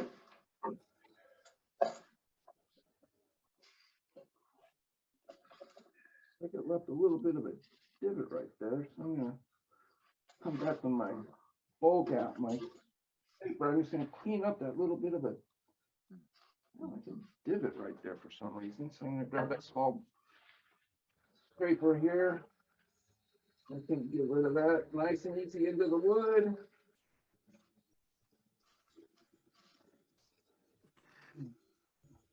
There we go. You can see how fluffy these shavings coming off are, which is a sign of a good burr. So anything else, the sandpaper would just take care of all that. I can show you how I reverse turn it if you like. That would require a little more of a setup, and I don't know how much time I've already used.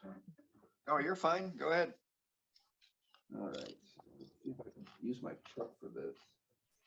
I might be able to. I'd rather use my vacuum truck, but that might take a second to hook up. So you guys want to see me use a vacuum truck? I could hook that up real quick. Sure, go ahead. All right. You guys can talk amongst yourselves while I prepare all this, or I can answer questions while I'm setting all this up real quick. It won't only take a minute. Group, do we have any questions? Yeah, I have one. When he sharpens that scraper, is he sharpening it upside down to give it a bigger burr, or is he doing it the right side up, with the top against the Side up. right side up? Okay. Yes, sir. I use Give it a flat smaller blade. burr. Yeah. And really turning it upside down doesn't give you much of a difference in burr. Contrary to popular belief, it does not create a different burr or anything else. I mean, you could create a large burr with it straight up or upside down, doesn't matter. It's a can of worms.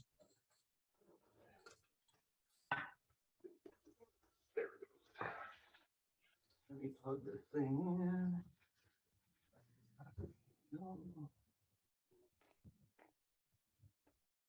Yeah, on the scraper, it really does make a difference taking that diamond card and flattening the surface, getting rid of the old burrs prior to putting it on the wheel and getting the new burr on it. It's akin to working on a plane iron. It really does make a difference. I've seen a lot of wood turners, they just take it and they don't think about that and they just take it to the grinder and it's like this that old burr is still there. And what you're doing is you're creating two burrs. And the original burr is just, you know, it's turned to crap after all that. Yep. If you've used it already. And then you're dealing with a really jagged burr and a fresh burr right behind it.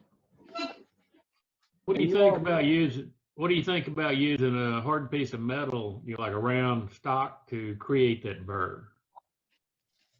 Yeah, Hurts I've used the carbide one, sure. You could do that. Lee Valley Veritas. Lee Yeah. Valley Veritas used to sell a burnish sharpener that would do just what you asked. Yeah, I It have had that. a cone-shaped pin.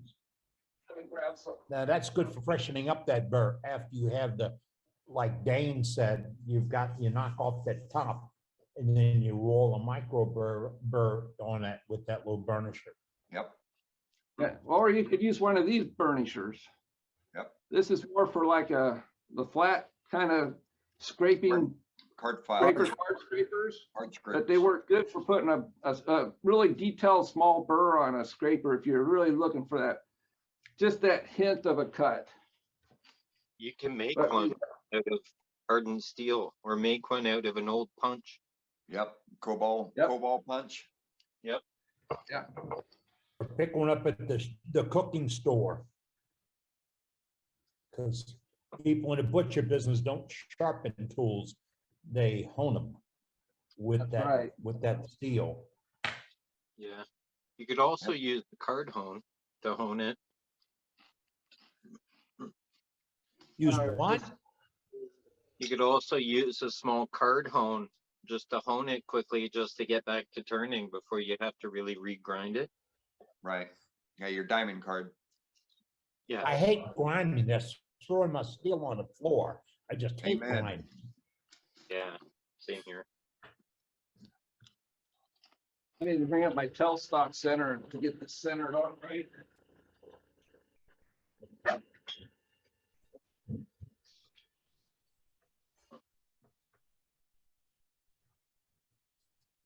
I was teaching an attorney, not picking on attorneys. I was teaching an attorney and his wife how to turn.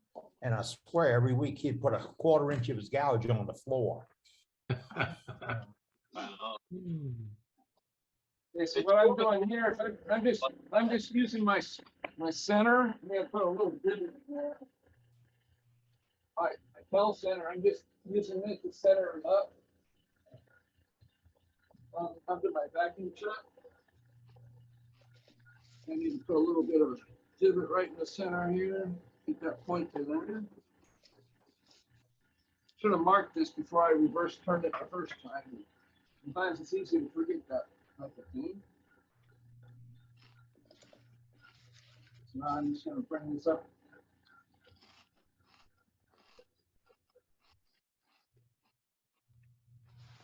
Get it line up straight. I'll turn on the vacuum. We got pressure. Oh yeah, it's running really true. Yay, I got it the first time. I'm gonna check the pressure, make sure I got enough before I remove it. So it's almost at 20, which is a really good pressure for a small bowl like this. And this is the magic of it. Ah, it just stays. You just gotta make sure that you remember that this is on a vacuum. You do not want to turn fast or take deep, fast cuts. We can't see it. Oh, yep. All right. So there we go. See, it's hanging on there on the vacuum. 20 pounds of pressure, atmospheric pressure. It's not the same as a air compressor pressure. How a vacuum works, it's not the vacuum that's holding it. The vacuum leaves a negative cavity in here, and the atmosphere that you and I breathe is the pressure that's actually holding this on.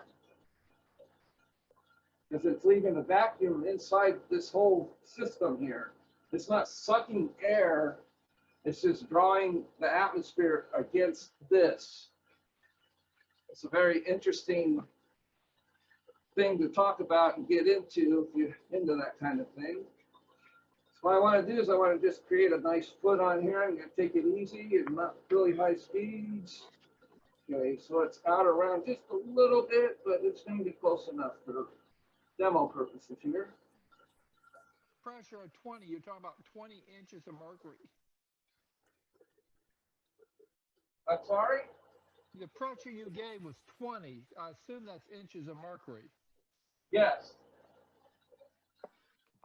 Yeah, it's not like 20 inches of PSI out of a compressor.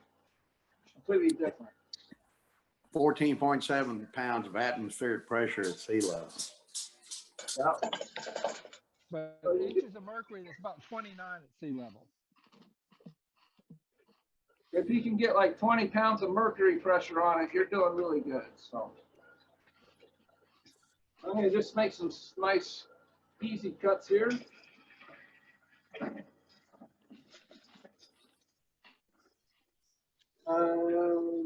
Came out, became loose a little bit. So let me redo this. You know, with the tailstock in it for a little longer. Yeah, it did come out a little bit. Pressure real quick.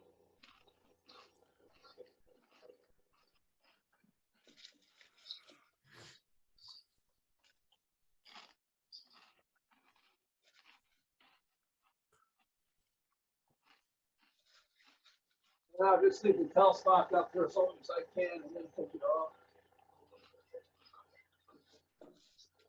I don't see much of an advantage for a vacuum chuck over a jam chuck and a tailstock support. I can answer that. Okay. I turn a lot of natural edge pieces. Yeah. Very difficult to use a jam chuck when your edge of your piece is very uneven. No, I mean, it goes inside the bowl or the vessel, not on the edge of it. Like a pressure chuck, you use the tailstock for pressure against the sacrificial piece that follows the curve of the bowl. There you go. But then go. you still have a bit, you know, if you're just holding it in with tailstock pressure, then you still have a bit that you can't turn because the tailstock's there. You do, but it's easy to take off. Yeah. Right. You can turn it down to a 1/16 of an inch if you leave enough tenon.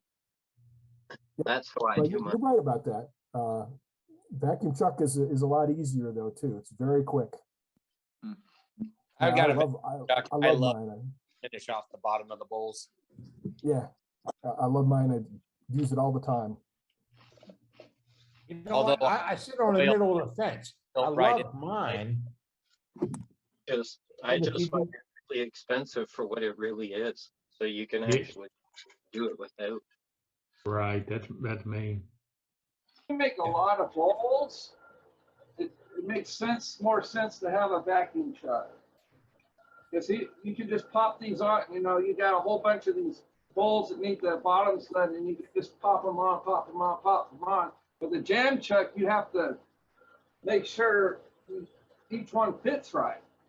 I don't know. I use the same jam chuck on every bowl.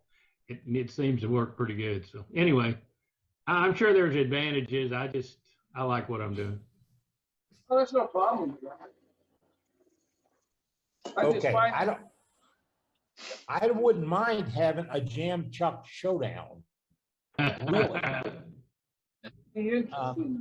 I like my jam chuck. I've got a Ron Brown's best chuck that goes on. It will accomplish almost the same thing, but a little bit softer.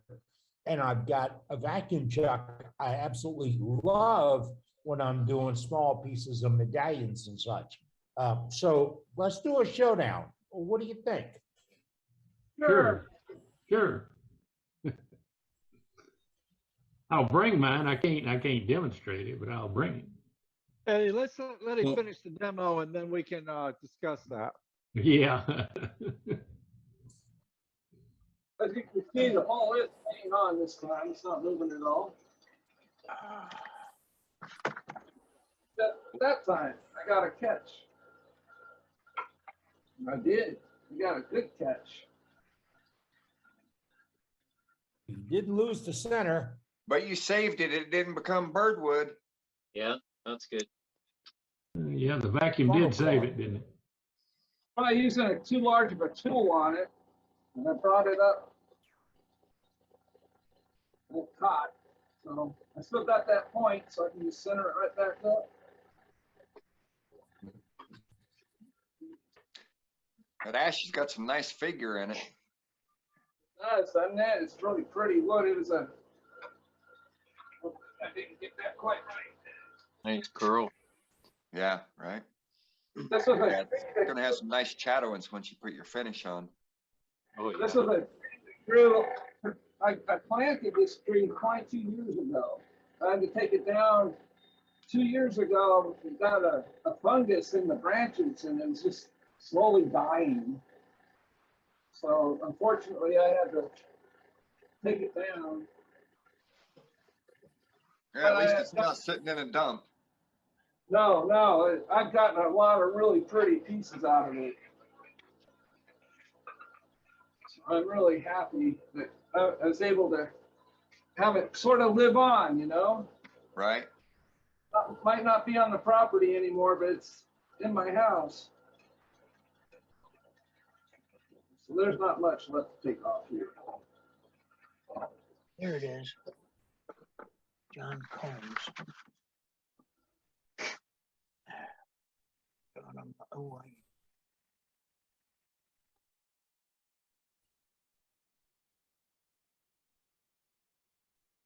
Now, if you wanted to do a little bit of a detail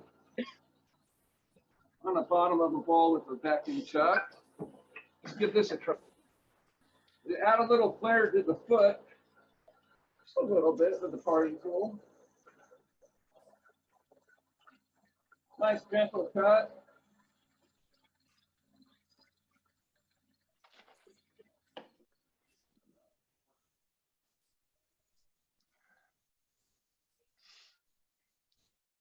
Back with my hole gouge here and kind of clean this up a little bit, take it easy slow.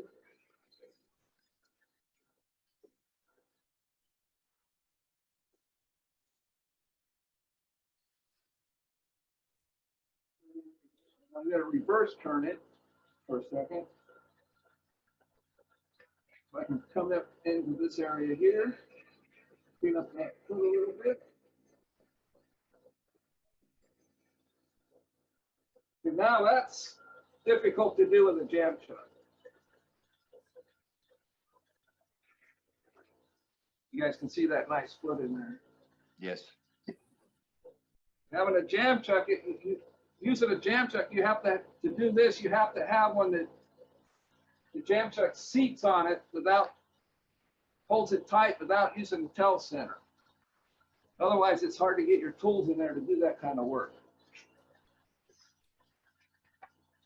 And to go even a step further, add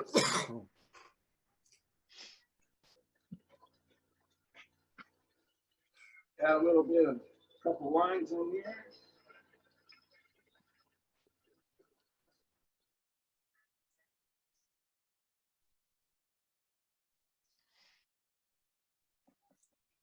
Now watch this. Get my little elf tool out here.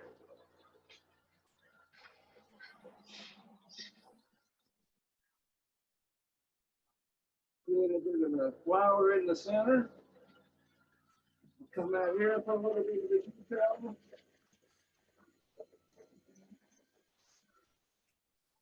See how that came out. Probably not too much, but probably going a little bit. You can see the flour right there in the center, right there. You see that?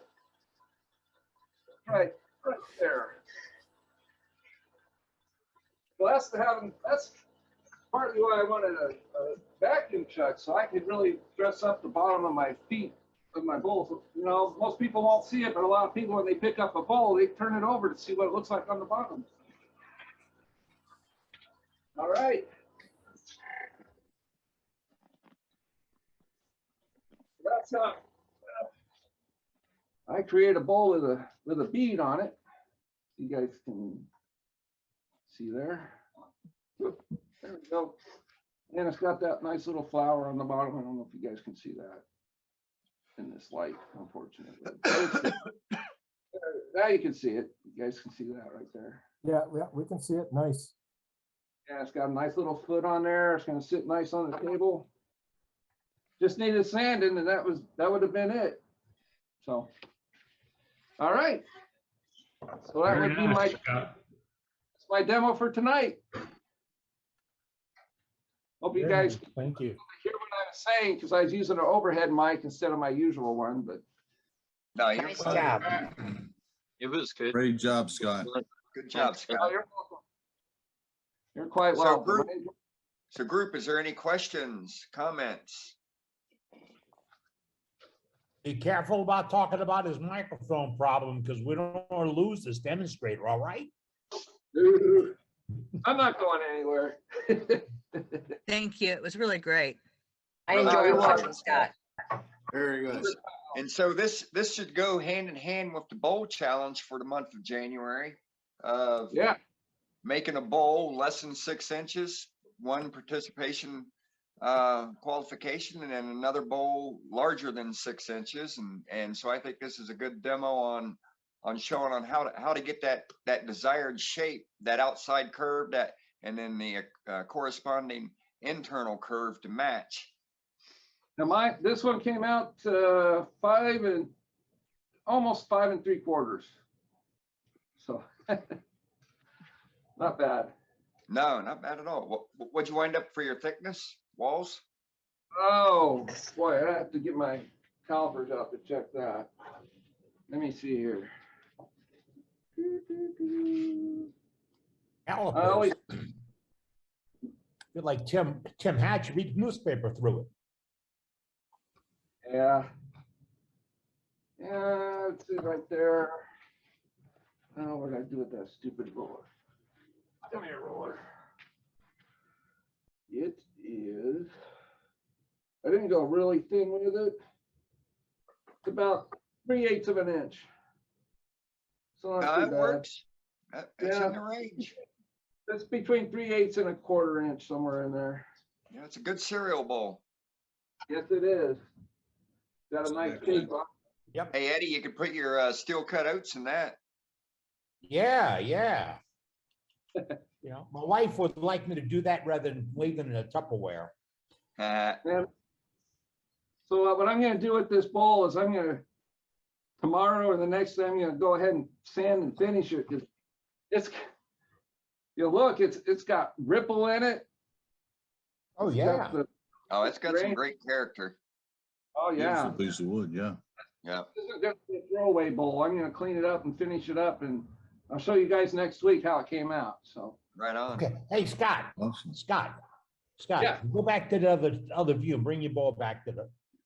All right. The beauty of all right, I'm not going to beat the drum here. The beauty of that vacuum chuck is hold it up there like you had it before. Hold it, all right. But you want to redo the inside. Turn it around. Yep. And you can. There you go. If you've got a good seal on your vacuum chuck and you use a plate to line up the side where his right hand is, and that could be a face plate on your tailstock, bring it up to get the alignment. There you go. You can do the inside and the edge of the outside, and it's right in front of you. Yeah, that's that's how an advantage of a vacuum chuck, sure. Yeah, because it just needs sanding on the inside, so this would be great for that. Absolutely great for that. I'll sand the outside first, and then I'll reverse it, and I'll sand the inside and apply a nice oil finish to it, and it's gonna look gorgeous. Yeah. And if y'all looking to buy that ring for the vacuum chuck, it's in the hardware on aisle 3, right-hand side. Because that's the plumbing part he's got up there. It is. It is. And the foam you get at the craft store, so that thin foam that the kids like to cut out and put stuff on, make stuff out of it. Yep. So. Scott, If thank you're in you. a hardware Thank you. I store, really you'll find enjoyed a that. sealant. Yeah. Yeah, you should do that too. Sure. It's a sealing pad you use for gas cleaning things, and they sell it in 6 8-inch squares, and it's handy for cutting out for that. Well, find this place to live. Well, it's been a great demo, Scott. Really appreciate it, sir. Oh, you're welcome. Thank you, Scott. Thank you, No, that's Scott. all property. All right, welcome. Okay. I'm sure Dave's gonna get I'm gonna, another. hey, Dane, I gotta pop in on a chat. Somebody, When you come one of in, I'll our tell you. older members, suggested that we cover a little bit one night, and we'll throw this out there, about camera switching. See, Scott had a pretty good system right there where he's pressing the change the colors. One of our members wants to do more demonstrations. He wants to work on a switching. We'll get to that. We'll put that up there and let you see it. Some folks recommend the vMix on Windows 10. I've been playing around with doing it on OBS, and it's working out pretty good for me. All right, That's who what we got? OBS. Say again. You got safety. Safety. Let's go to Jeff. Okay, Jeff. You're it. All right. Hey, there we are. Yeah, you notice I even made my hair a little safer. Got a little haircut. Hey, all right. First of all, I want to wish everybody a happy new year and be safe out here. Always check lathe speed before turning it on. Always rotate the piece before turning on the lathe. Check locking devices, tailstock, tool rest, check them often. Also, check the chuck tightness off, especially on wet wood. You know, and you know, they always say if you got 2 holes in it, make sure you check all 3 every time. And making sure you're spinning it. And I want everybody to be safe out there. Happy New Year. And may the bell be with you. Take care. Thanks, Thanks, Jeff. I always heard from people in the construction is make safety number 1.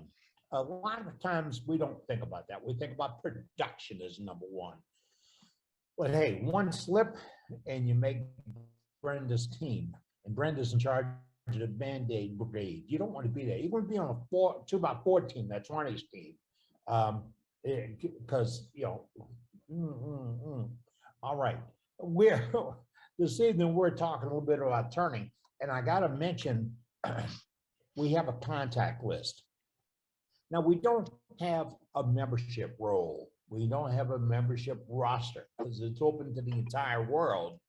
If you wish to be on our contact list, this is what happens. You put the information you wish to have in our contact list in chat. Do it right now. Put it in chat. You can put your name, your address, your phone number, your email address, your girlfriend's name, whatever you want. That can all go in chat. Dave, our master webmaster, will get that information tomorrow, and he will put that information that's in that chat in our roster, our contact list. And then he will delete it from the chat before the chat gets stored online. Now, the only other way you can get that information, or you can get it 2 ways. One, save the chat tonight, and all you have is the people that list tonight. The other is go to our website on contacts. There's the little square for contact information. You click on that. You go to the little block that comes up. It's going to ask you a couple of questions. The subject is Captain, C-A-P-T-A-I-N. That's the subject. Otherwise, your email address and other details, and put it, watch the wording of the block. You have to get it exactly what's above it. Hard to follow, right? There's the words, you type them in. Uncheck the block at the bottom and submit it. By email, you will receive a PDF of our contact sheet.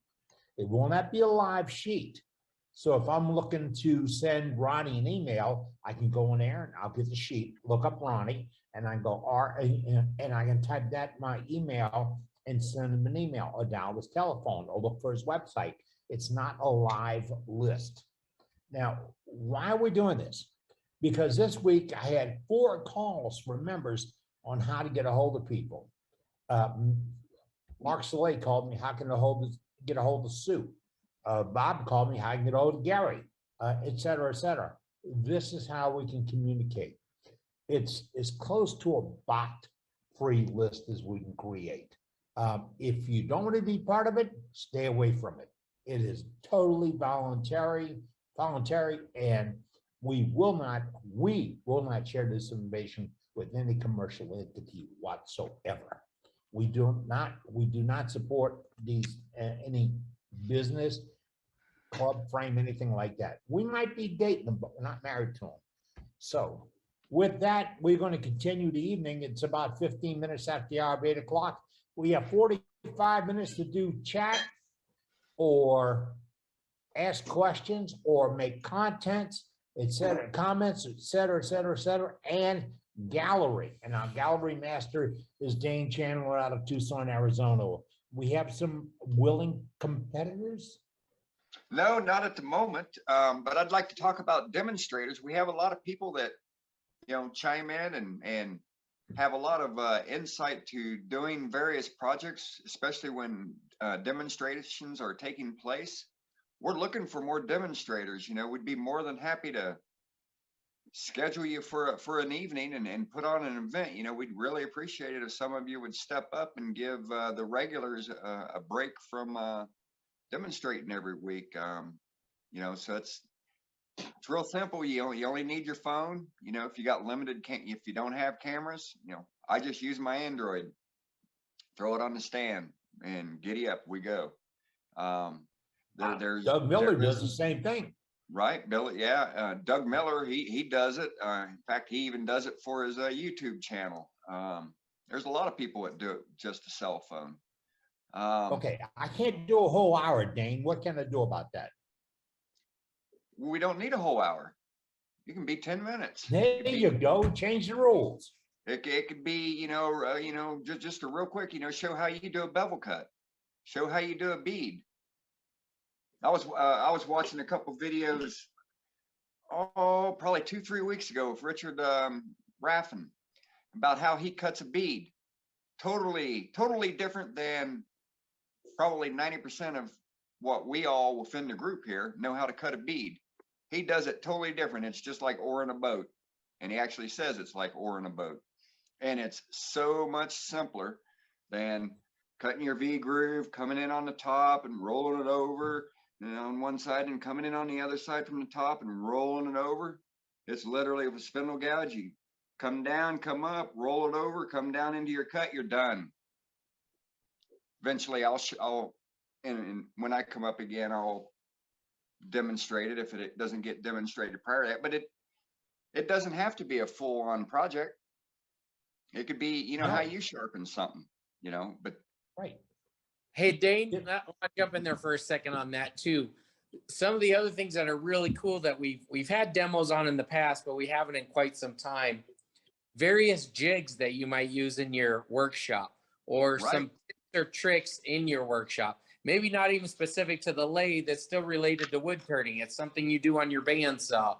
Sure. It's some jig you set up to sharpen your tools. We're always looking to learn something new. I'm going to give a big shout out to Doug Miller. The other night, I'm doing one of my Facebook Live demos. It's not really a demo. It's me horsing around in my workshop, and I throw the camera on Facebook Live, and whoever watches, watches, right? But I'm messing up my own tool that I've had for over a year, but probably haven't used it in close to a year. Can't remember what I'm doing. Doug Miller's watching me, and he goes, I think that fits in your tailstock. By God, it sure did.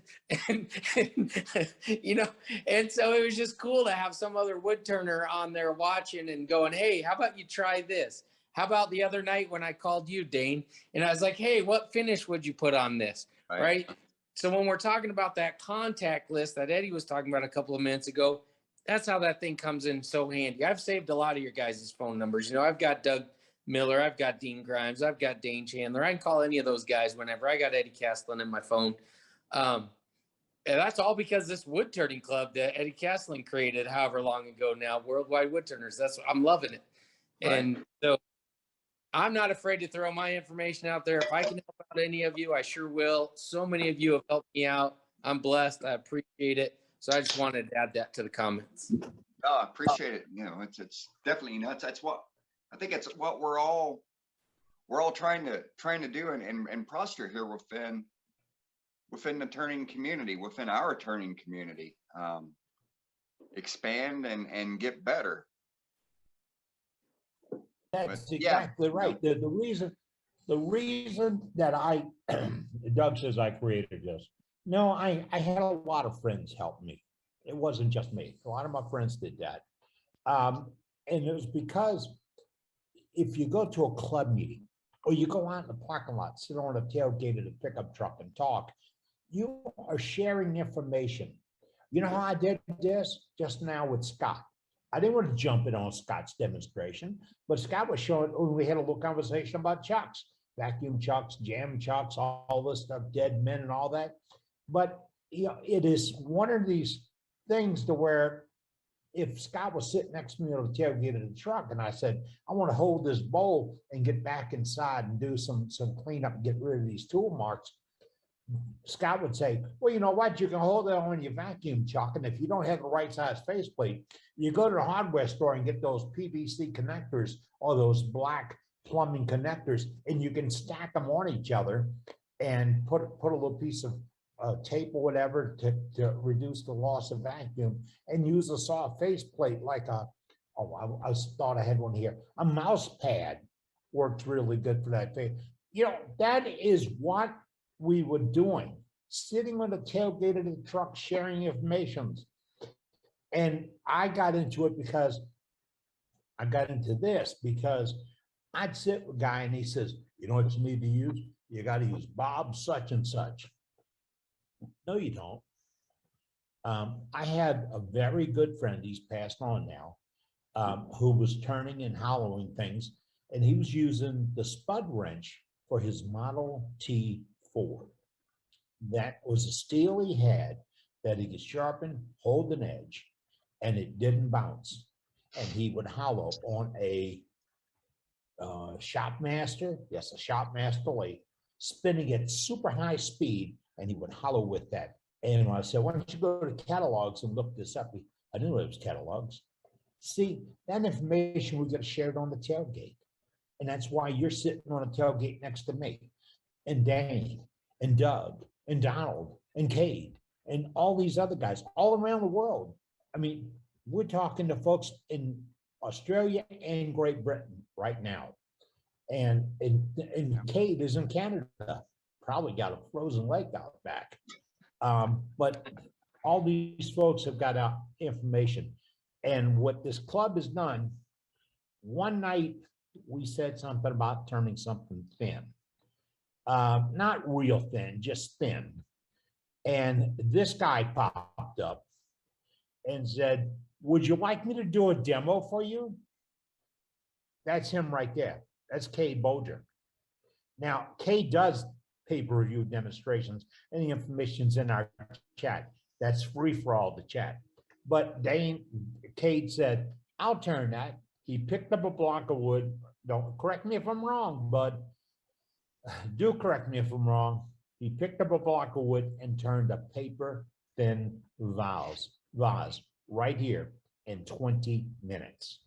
And that's on that demonstration's on our website if you want to see it. But that's only, he was sitting on the tailgate and he says, hey, look, I got this block. What can I do? And that's what we're looking for, folks. You know, I probably get hit, shop. Hey, Eddie, I probably get hit up, probably at least once every week for somebody that wants to demonstrate, but they want to charge. So we're doing something right. Yep. Oh, yeah. Oh, we're not, no commercials, no charges. Oh, no commercials, and we're not paying anybody to demonstrate. So that's the beauty of the group. You want a financial report? Okay, stand by. I don't want to be negligent. Here's a financial report. We got nothing. Yeah. And I love it. Me and Bob's the CFO, so. Yeah. Who's in charge of it? Bob, Birdman Bob and me are the split CFOs. Yep. You know, I wouldn't worry You guys, that. That not paying for the demos is what I consider the difference between knowing a good turner and having friends. You know, friends don't charge for that. You know, we help each other. So here we're all friends. I never paid to sit on a tailgate. It just happened. Yeah, that's what friends do, man. Right. Yeah, like Right. what Doug was saying, Doug calls me, me and Brenda probably talk at least once a week via chat. Yeah, I need a lot of help. And folks, you're welcome to, there's, the beauty of this is there's no clique, there's no gang, there's no thinking, oh, I'm not in the know. We're all in the know. Every one of us is equal. Everybody on the screen and everybody in the gallery is equal in this group. And I hate banging that drum too often, but that's what gets you to be part of this. I'm looking at that chat people. I mean, people in chat putting their names and addresses and contacts and their emails and YouTubes and everything else. Why? That's one of your friends. That's one of your pals, one of your turning buddies right there. And he says, hey, if you need help, get a hold of me. And I rely on that. I do not call a professional demonstrator or someone that may call themselves a professional demonstrator, ask them for a piece of advice. I'm going to call one of you folks. I'm going to ask it right now. And if I got a problem, what did I do tonight? I need these bearings. I came on this evening right here at the club meeting. He said, I need these bearings. Yep. And Dane said, I can get you those bearings. They're on Amazon. And he put it on the chat. While I'm watching this program on this computer, I went over to that computer, captured it, and my order's been placed. So I got my bearings on their way. Yep. And Here's my where can you go- backup set right here. That's my backup set. Here's my set Look here. at too. Kate. Jeez. Dane let me know about the exact same thing on Amazon, so I ordered them maybe a month ago. And they've been sitting on my table upstairs, but yeah, I'm gonna switch over and tune up my bandsaws. So yeah, thanks, Dane. And, you know, somebody might say, why are we talking bandsaws? Well, when I had to move the stuff that I had in my shop, and maybe some of y'all have seen my shop, it looked like a bomb hit it. Before the bomb hit it, I had all the stuff, and I had to move inside. And I moved inside, and I came to, this is what the back, this is what I can turn around and look at right here. There's my baby. But on the left-hand side, you can see my drill press. And on the right-hand side, you can see the edge of my bandsaw. The three things I moved in: drill press, bandsaw, lathe. I'm in business. I don't need all that. I hate to say this. I don't need all that other stuff I'd collected over the last 60 plus years. Hey, Because hey, hey, my stay wood that turning is quiet. my love. Eddie, Yeah, you gotta don't stay let that quieter, management otherwise hear my wife's not gonna let me buy all that stuff. Oh, I didn't say you shouldn't buy it. I didn't Doug, did you need s- it. Hey, You know, Doug, you look a little short of wood there, Eddie. I'm hey, sorry. Doug, did you see Little my short kick-ass of arm wood. thing? You know, a shop is supposed to have wood in it, Yeah, you need piles Oh, of it's here. you know, some type of It's wood. here. So It's right there. when you get that shop up and running, let me know. Shoot me an email at that address. It's on the contact list, and I'll send you some wood. All right. Hey, I trust me, I'll make shavings out of anything. We've been talking about the lasers, and I caught a little flack on that this week. But this is corian.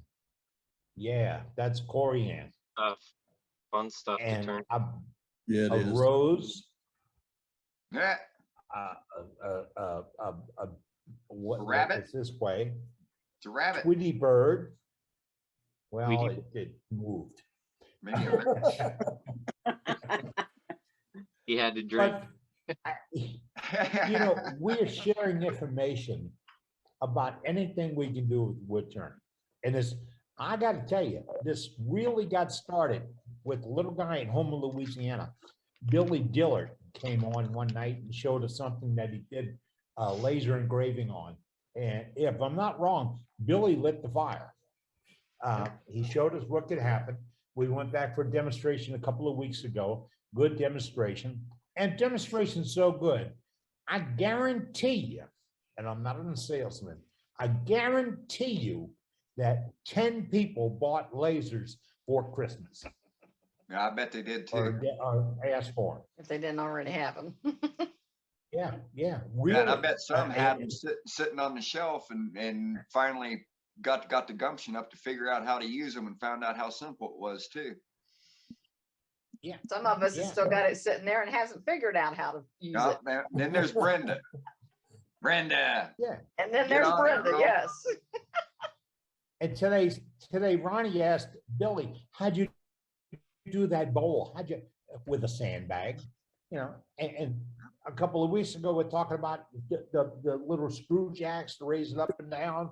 Some guy sent me a photograph of one he made with an oven rack. Yeah, an oven rack out of old fashioned oven. It's slid where he moves the panels on the oven rack to get the height, and then he uses a screw jack to fine tune it. Yeah, just like that spiral thing we saw a little while ago, and the jigs we see, and we're talking about sharpening scrapers. You know, we talked about chucks just a little while ago, folks, and that's like opening a can of worms. We have 85, 90 people watching or joining us on get-togethers, and folks don't realize this. That's 85 or 90 different opinions on a chuck. How to use it, what size to use, what weight to use, why should I buy the professional model? Should I get the discount tool? How do I make that into a vacuum chuck, et cetera, et cetera, et cetera, et cetera. My buddy Ronnie, who helped me, his Powermatic has got a built-in vacuum chuck. You screw on the vacuum base just like Scott did. It got the sealant ring on it, and you're there. It is a 1 minute changeover to do it. 1 minute. I watched him do it. So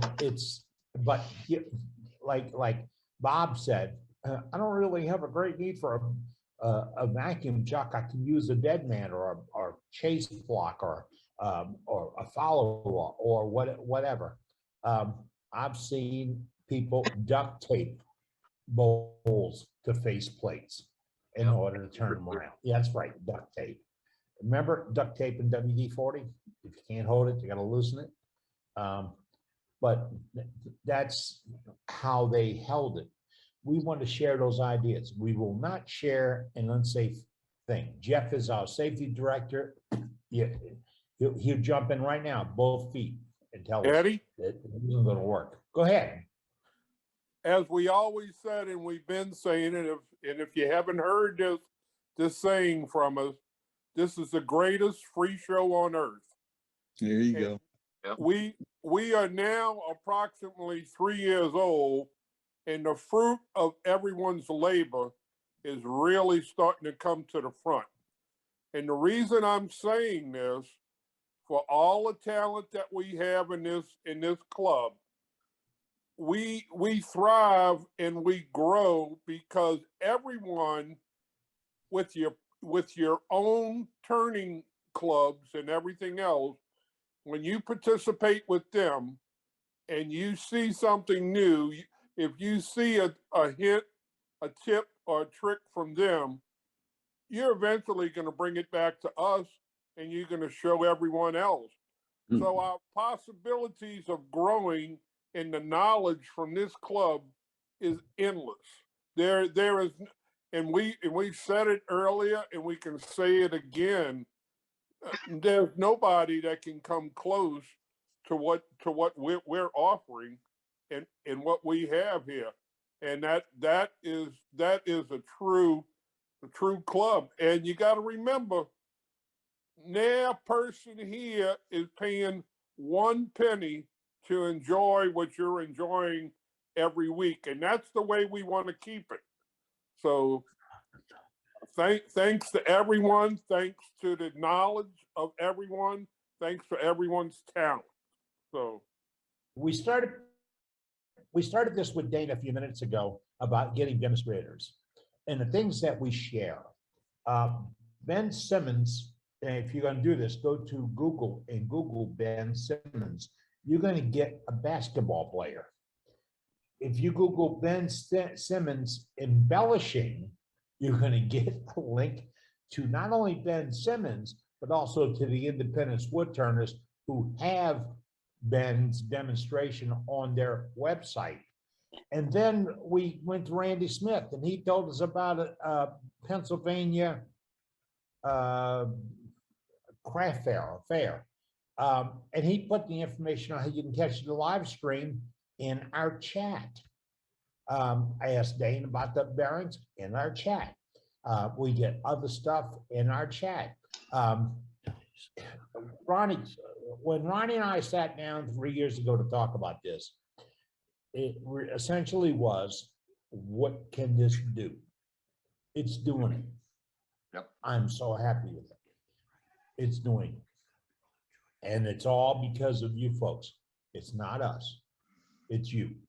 And it makes me feel so good to know that my friends in wood turning are going to sit on a tailgate with me each week and talk about what they're doing and how they're doing. That's the way. I don't want to see how you create your art. I like what Scott did tonight. I like what Cade does. I like what Ronnie does. I like what Brenda does. I don't want to copy their art. I want to know what their technique is. See, Scott showed us tonight. He made those cuts. He made those shear cuts. He got his scraper out to do a finish out. He flipped it around, took the bottom off real nicely, did some detailing. Yeah. I'm going to look at all the technique that he shared with us tonight. And when I get into turning, I'm going to use some of those techniques. That's why I want you to learn them too, because the work is just going to go way uphill. So like one of the key things, and I hear that every.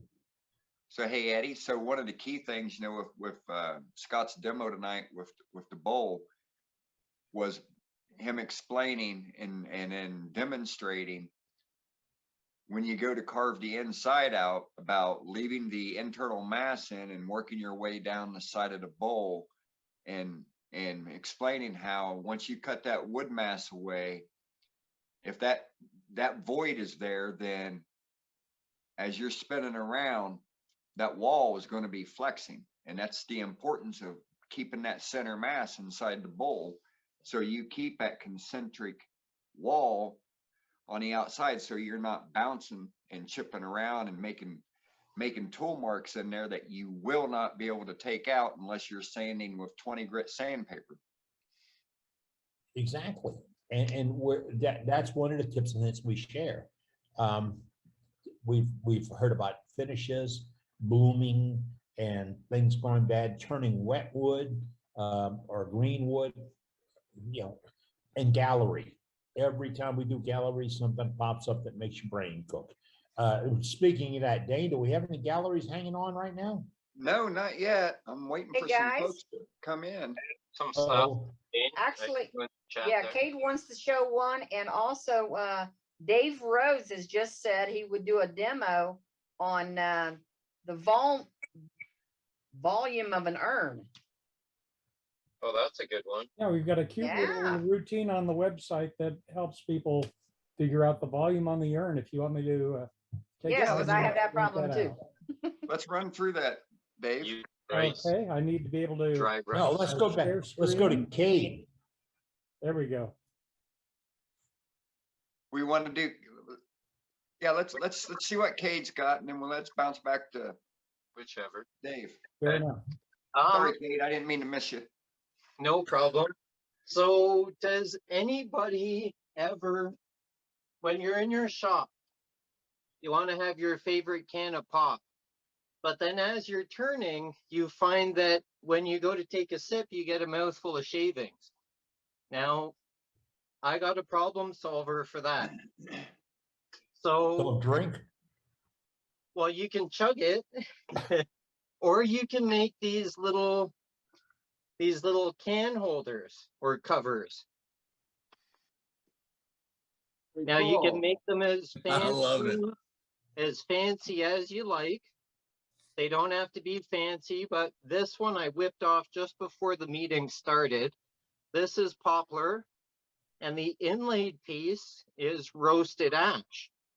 Now, these are made out of my offcuts of the boxes that are left over. So for instance, this was the piece that was held in my chuck. Here was the box, parted through the box, and I have this piece left over. Now this can be a pressure chuck, a jam chuck, or it could be a little can cover for your favorite can of pop, or you can make them large enough for your coffee cup. And it's relatively very inexpensive because it's your leftover pieces of wood. There's no such thing as scrap wood, right? It can be a lathe, it can be a jam chuck, a pressure chuck, it can be a fire starter. So all pieces of wood have a purpose. So that's what I use for this. Now with this one, I would get 2 of these out of it.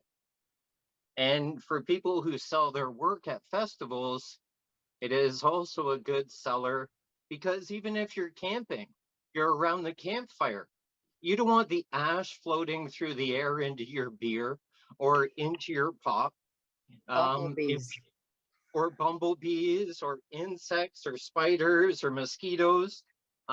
If you're on the beach and kids are running around kicking up sand, you can also put these over your cans or your drinks to keep all those unwanted things out of your pop cans or I can use whatever. those on, I can use those on the top of my finish cans. It Yeah. seems like I always get sawdust and chips around the edge. Hey, Kate, that's funny you showed that. So I make those for the winos out there as a wine glass to keep the bugs from getting into your wine glass, and I'll flute it up a little bit. That way you pick up your wine glass, you got a little bit of a finial that you can pick up with your fingers. You lift it up, drink your wine glass, put it back down, set it down, and you don't have no bugs getting into your wine. Yep. I do something similar with but with the mason jar. I put a mason jar lid and then turn a top for the mason jar lid and just drill a hole through it, put your straw in it, and then if you're outside, the flies don't get in your beverage. It's a good way to do it too, yeah.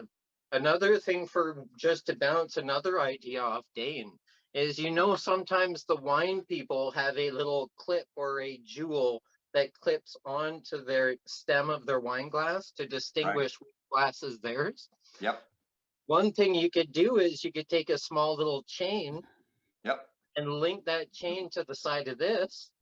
So when they take it off to pop and take a drink, they don't lose it. And they just take it off the stem and pop it back on the glass. Yep, I do something like that as well. Yeah. Yep. And another idea I have for these scrap pieces is I make my own sanding discs. It already has the chucking point. One thing I do is when I have it in the chuck, I'll mark 1, 2, and 3 jaw. So for instance, here I have number 1, number 2, and number 3 jaw. So when I mount this back in the lathe every time, it's perfectly balanced and running true. I surface the face and I super glue a piece of sandpaper to this piece. Now, what I do is I take my thick gel super glue, I put it all over the wood surface. If it starts to drip, turn your chuck so it doesn't drip all over your bedway. And then I take the sandpaper, wherever you can, say this is a piece of sandpaper. I then take my activator, I spray the back piece of the sandpaper, and I quickly stick this on the piece of wood. Now I have an 80 grit sanding disc that is mounted in my chuck. I cut the edges of the paper off, and then I sand the edge flush with an 80 grit piece of sandpaper, but be very careful because that 80 grit paper will cut through the 80 grit paper, and be mindful of where your fingers are because 80 grit will be quick work of our soft flesh. So just, you want to soften that edge. And then I also have others. So this is a 120 grit.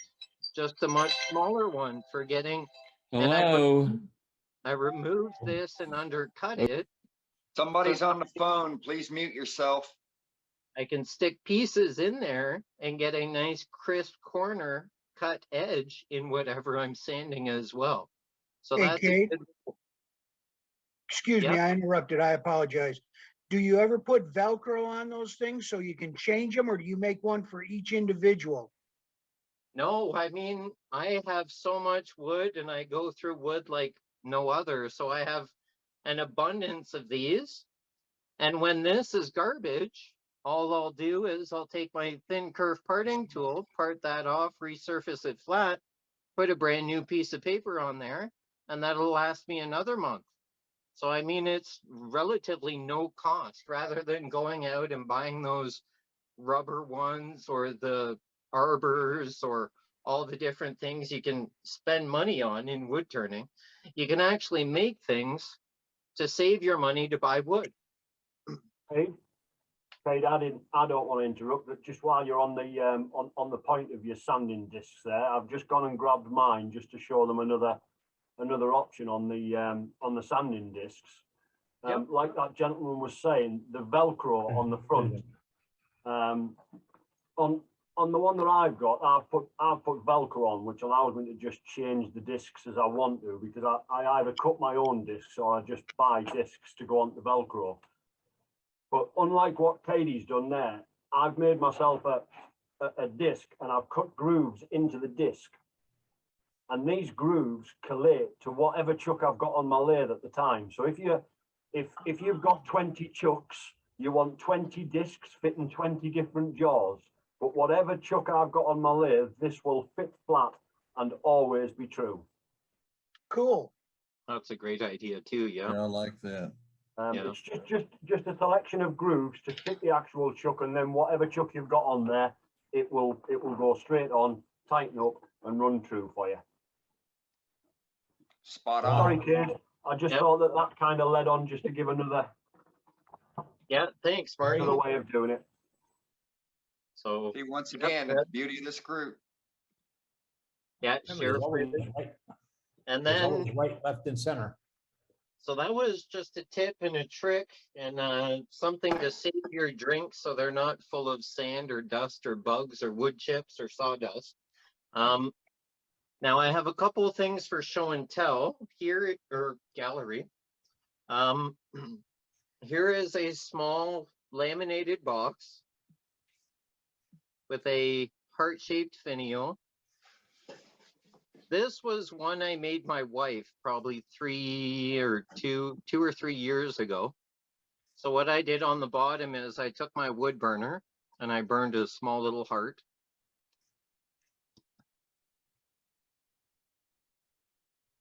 What a surprise inside. That is gorgeous. I love that bowl. Yeah, there was no surprise inside, but it's so she can keep her precious stones, rings, jewelry, earrings in it. So I've been making a couple of these this week just for a little bit of practice. So yesterday I did this one out of poplar. So the body of the box is poplar. The heart is tulip wood. So once it has the finish on it, it'll be streaked yellow and white and red. So that'll really pop against the white tulip poplar. And then I did another one out of roasted ash. And that's where I had this leftover piece so I could do the small little inlay on that. So this one is roasted ash. Ash that's just roasted. And this is such a pleasure to turn because it smells like a campfire when I'm in my shop. I have to wear a full respirator because it's quite dry and dusty. And then the heart is maple, so it was a very crisp white. So I dyed it red with the chestnut stain. My wife said it almost looks like velvet. So she's like, don't make this one shiny. I'm like, I can try, but I'm kind of a shiny guy. So we'll see. But yeah, that's roasted ash and dyed maple. And with the That's some color, pretty wood. there must have been a bug or something in the wood. So the dye took darker to the center. So it's almost like a bleeding heart, which sort of added character to the piece. I didn't see that until I put the dye on. And then I did this one just before the meeting. Now this one is laminated. This is black walnut, sapwood, and heartwood. The center is African red mahogany. And then again, I have book match of the black walnut. The heart is black walnut to match the outer edges of the walnut. And then this was turned to sort of the same sort of shape and dimensions and wall thickness. So here we have the grain match. Yeah. So just a couple of things I've been working on this week. I did a couple hair sticks too, but I did a couple hair sticks that were, I did two-tone. So I did an opposite color for the handle and walnut for the points of the hair sticks. It's nice. So I have a couple more of those to do, and then I started playing with a little bit of color. So here I dyed these orange. Very And nice. Very dyed- nice. Thank you. And I dyed the teardrops or the eggs for Easter. These are dyed yellow.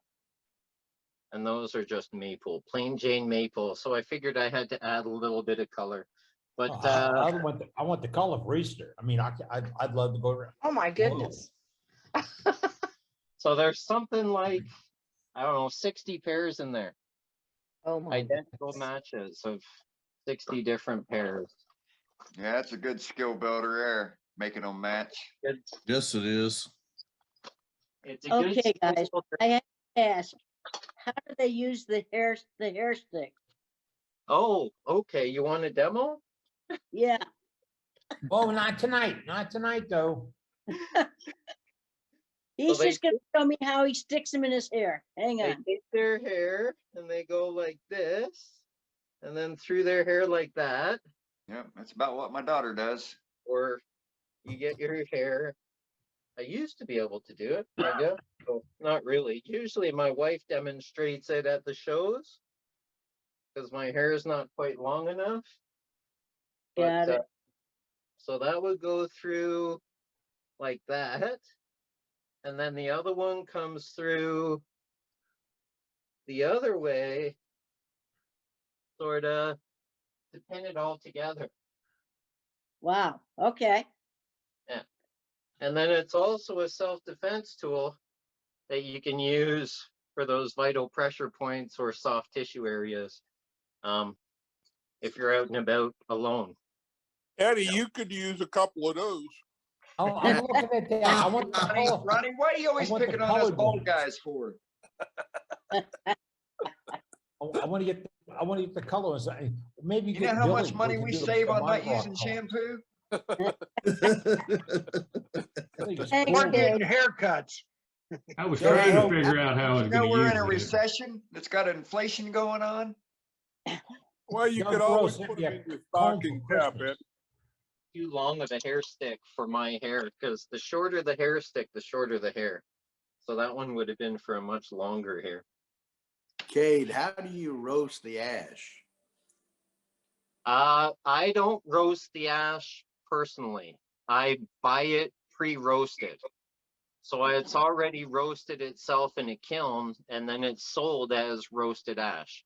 I suppose you could do it in the oven, but anything you cook after will smell like roasted ash or taste like roasted ash, and your house might be a little smoky. But I buy it already roasted, and it comes roasted right through, solid. I think I have a piece here. So it's high heat, multiple cycles through the kiln done at the mill. Like here's a piece here of roasted ash.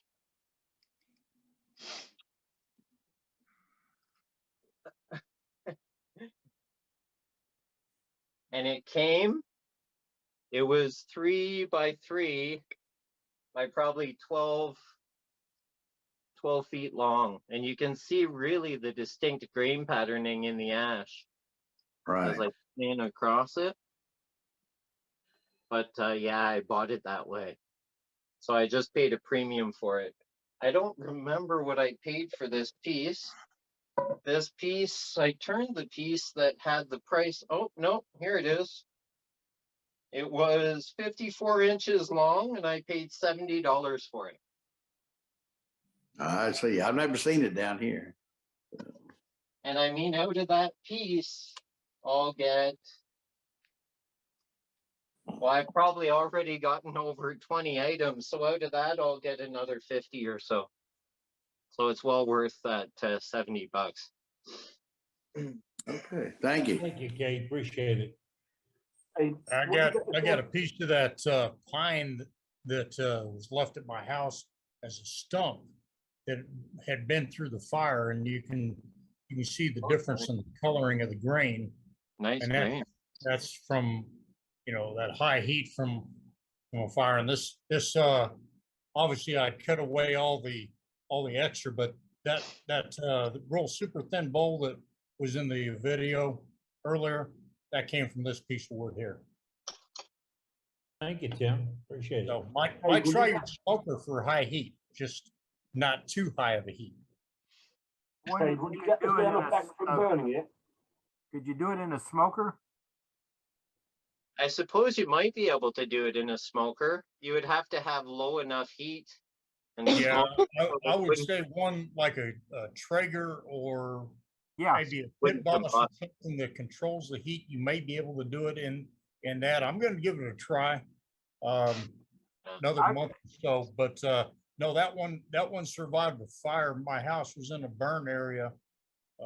House was rebuilt after a fire come through Bastrop in 2011. Yeah, I've got a pellet grill, and it'll do anywhere from 160 up to 500. So when they say high heat, are we talking 200, 300, 250? I'm not sure. I think it would probably be a lower heat for a longer period of time.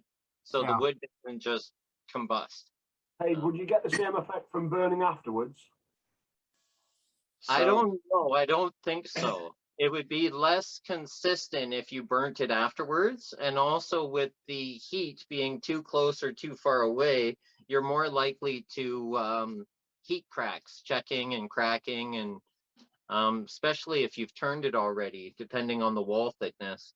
If you burnt it before you turned it, the burn wouldn't go all the way through and penetrate. So you might have a little bit of charring on the outside of the box, but when you hollow the inside, it'll be just natural ash, which might actually be a cool effect.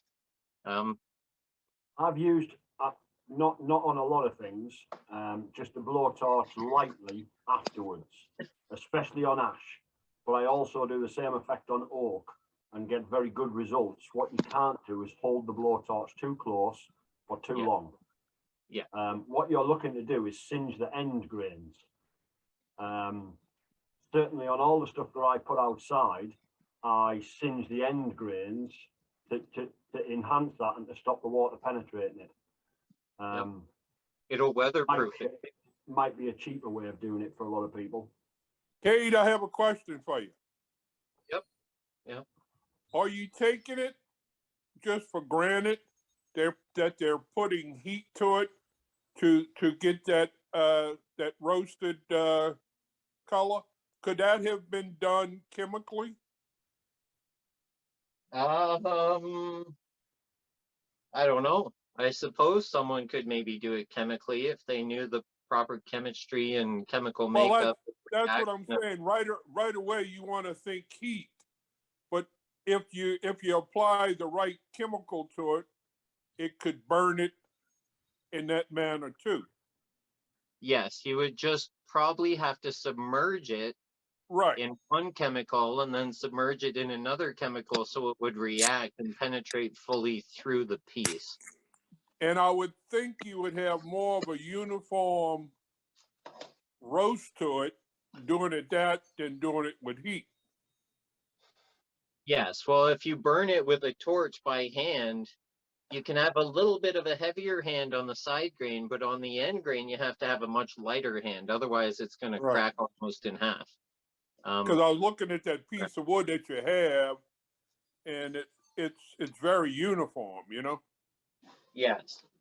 I was just looking, kid.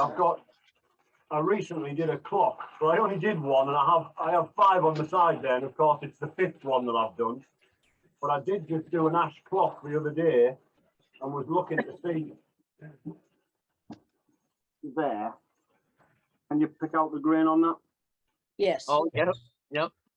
Yeah, So flame painting. That's lightly burned. I was under the impression on this wood that they That's are nice. baking, it was to make it insect proof for exterior use. And that we have found other uses for the burned ash, and I've heard that they're also doing apple wood as well. What you're doing here, Susan, is you're burning what is effectively the end grains. So as you've turned it, each one of these is an end grain. So you're burning the end grains. If you put too much of a burn on, you can sand it back off, but it will leave a scorch mark on the actual end grains where it's gone into the grain. Yeah. And by burning that end grain, it stops any water penetration. Exactly. Quite often they'll do this with fences, and they'll blowtorch a full fence to burn all the end grain and then cut it back and then add the finish. I certainly do on products that I send outside. On this particular clock, it's just one that I thought I'd have a play with, and I burnt it beforehand. I've only done this one, but I do burn quite a lot of ash and oak. You need open grain timber. There's no point in having close grain timber, but this is the effect that you would get. You'll see it maybe on the top of the base there as well. You'll get this burnt effect that runs with the lines of the end grains. You'll scorch if you put it too close, and if it goes too close, you will start getting burning lines. So you must keep your torch away from it and just scorch the end grains. Yeah, they do that. They do that effect a lot in China, Korea, and the Asian states for anything that goes outdoors. Yeah. Also for their samurai weapons and karate and military weapons. They also do it with their bows and staffs and spears so they can withstand the weather and stuff. So I just checked online and it says roasted ash is thermally modified, meaning it is baked at a much higher temperature than our usually kiln-dried lumber. okay. Thanks for that. I didn't even know. I didn't And they even call look it up. the new black walnut. Did they say what That's what they're temperatures they were calling it. running at? They No, do? it doesn't say what temperature. It's going to be higher than what your Traeger can do. Well, you Yeah, can go to 500. What's your No, stove? it can was do. incinerated 500. That's what I would think too. It's got to be less than 500. What temperature does A burn. yeah. Try it. It would combust. You'd have a firehouse. Yeah. Yeah, right. Like an oven fire. I found on a quick search, I found that the third step goes as high as 480 degrees. Okay. For how long? Couple hours or It just says several hours. There you go. But again, keep We're in solving mind, this, mysteries you know, as we these go. are professional kiln operations too that are doing this, and they've got it set up, and they know the right temperatures and the time to prevent the wood from burning or cracking. Right. A lot of those kilns are vacuum kilns too, so. Absolutely. Yes. Yeah, that's Can't what I do was that gonna on a say. barbecue at all. So with them being vacuum, there's no oxygen in there. If you do that in your Traeger, Exactly. you're You going to gotta start a find a way fire. to- You're going to burn it up. Yes. Yeah, if you do that in a stove, an oven, a barbecue, a smoker, you'll have a fire fairly quickly. Right. You need that vacuum to totally penetrate and get that burn right through, because you Pull can the heat through. consistent fully through Because what it's doing is it's eliminating the sugars and the starches in the wood and any other impurities in the wood. Yes. So I threw up a website earlier on it if you guys want to look into it further. But yeah, it's not something you're not going to be able to generate or make in your grill or your oven. Yeah. The ash smells nice. Smells like a campfire. If you can ever get roasted maple, oh, it smells like maple syrup. Yeah. It's a carameling process essentially. Yeah. So. And there's And more it definitely information in our enhances chat, ash. folks. More Can information I tonight. show a few pieces quickly too? Yeah, Matt. Yeah, absolutely. We're Come gonna on get up. to you. We're getting to you.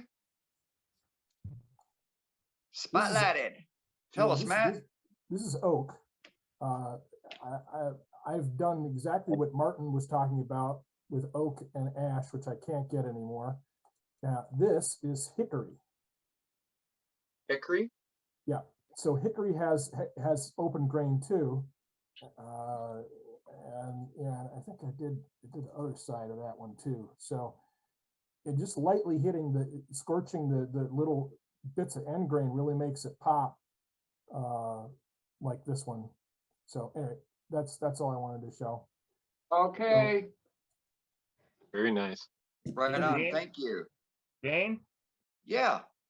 I just looked up, I used to help a guy dry wood in a conventional kiln, which uses moisture and heat for a long cycle, like 30 days or more. And I happened to send him a quick link, and he says you can do this outside at 250 degrees for 6 hours. And it'll go all the way through without the need of a vacuum kiln. So you could do it on something that you can control the heat at 250 degrees for 6 hours, but you got to put a little bit of moisture in the process. So you got to put he suggested like a soup can full of water in there, and you got to check it periodically to make sure that you're not running out of the steam. Yeah. So I've never heard anything about the process of roasting wood where you add water. So you're not adding the water. The water is keeping the wood from burning in your homemade kiln. Yeah, it just evaporates into the atmosphere, so the air isn't too dry, and the wood absorbs minimal moisture to keep it. That is correct. Yeah. Out of kilns, that's the way we used to dry. I'd be interested if anybody's willing to try that. Yeah, it'd be cool to see if When anyone. it gets a little warmer here, Dane, I'll try it. But right now it's only 8 degrees, so I don't think it'd work too good for me. It'll keep you warm. It'll keep you Right, warm. right. So come And we spring, Dane, I'll try it, and then I'll bring it to show. Yeah, absolutely. It sounds good. 'Cause I think I got an old grill that I can convert into a concealed container that I could do small blocks of it to try. Right. Right. Yeah, it'd be We wanna- interesting to see. We want to see, sign them up. That's the way we used to dry wood here, Dane, is we would dry it in a pole building essentially that was insulated, and we'd put a 55-gallon drum full of water in there, and we'd run the kiln up to a certain temperature for a certain length of time to dry the wood to a certain moisture content. Yep. Yeah, back on the farm, we used to, put certain planks of wood in the smokehouse and do the same thing. Yep. Exactly. So yeah, I'm familiar with that, but it's between wood like that and the commercially available roasted, it's two different things. I'd be interested to see if somebody else could duplicate what you got to pay for to acquire. Yeah. Like I said, once it gets springtime here and warm enough days, I'll give it a try. Right. Thank you, But Scott. you have to use 6 hours worth of propane too. Yeah. No, I'm not going to use propane. Oh, okay. I'm going to use pellets. Oh, that'll work. Yeah. So it'll actually probably give it a little smoky smell to it even. Yeah. Yeah, Yeah. 6 hours probably be about $3 worth of pellets right now. Right, yep. Well, coal's real cheap because nobody uses coal anymore. Ha ha. Can't find the source for it. All right, do we have anybody else up for gallery that I might have missed? Anyone? Pop in. With that, we're on overtime, folks. A lot of info tonight. Great Yeah. meeting. We've had a fun time this evening. I mean, a lot of information been shared. And it's good to see all of our members come in tonight to chat and share the information. I beat on that drum, share the information. With that, we're gonna call it an evening, folks. I'm back in the shop. I don't know where you are, but I gotta say good night, John Boy. I will see you folks back again next Wednesday evening. worldwidewoodturners.org. Say good night, boys. Oh, Eddie, we forgot to go to Dave on the volume calculator. Night, everybody. Hey, we forgot Dave on the volume calculator on the Oh, no, website. we're gonna put him in as a demo later on. We'll worry about it some other time. Sign him up. Next week, Dave. Sign him up. Fair enough. Good night, everybody. Good night, y'all. Good night, Have a all. great one. Good Good night. night, Dane. Stay safe. Talk to you in a bit, Cade. Yeah, talk to you in a bit. Take care, everyone. Good night, all. Night, guys. Great meeting.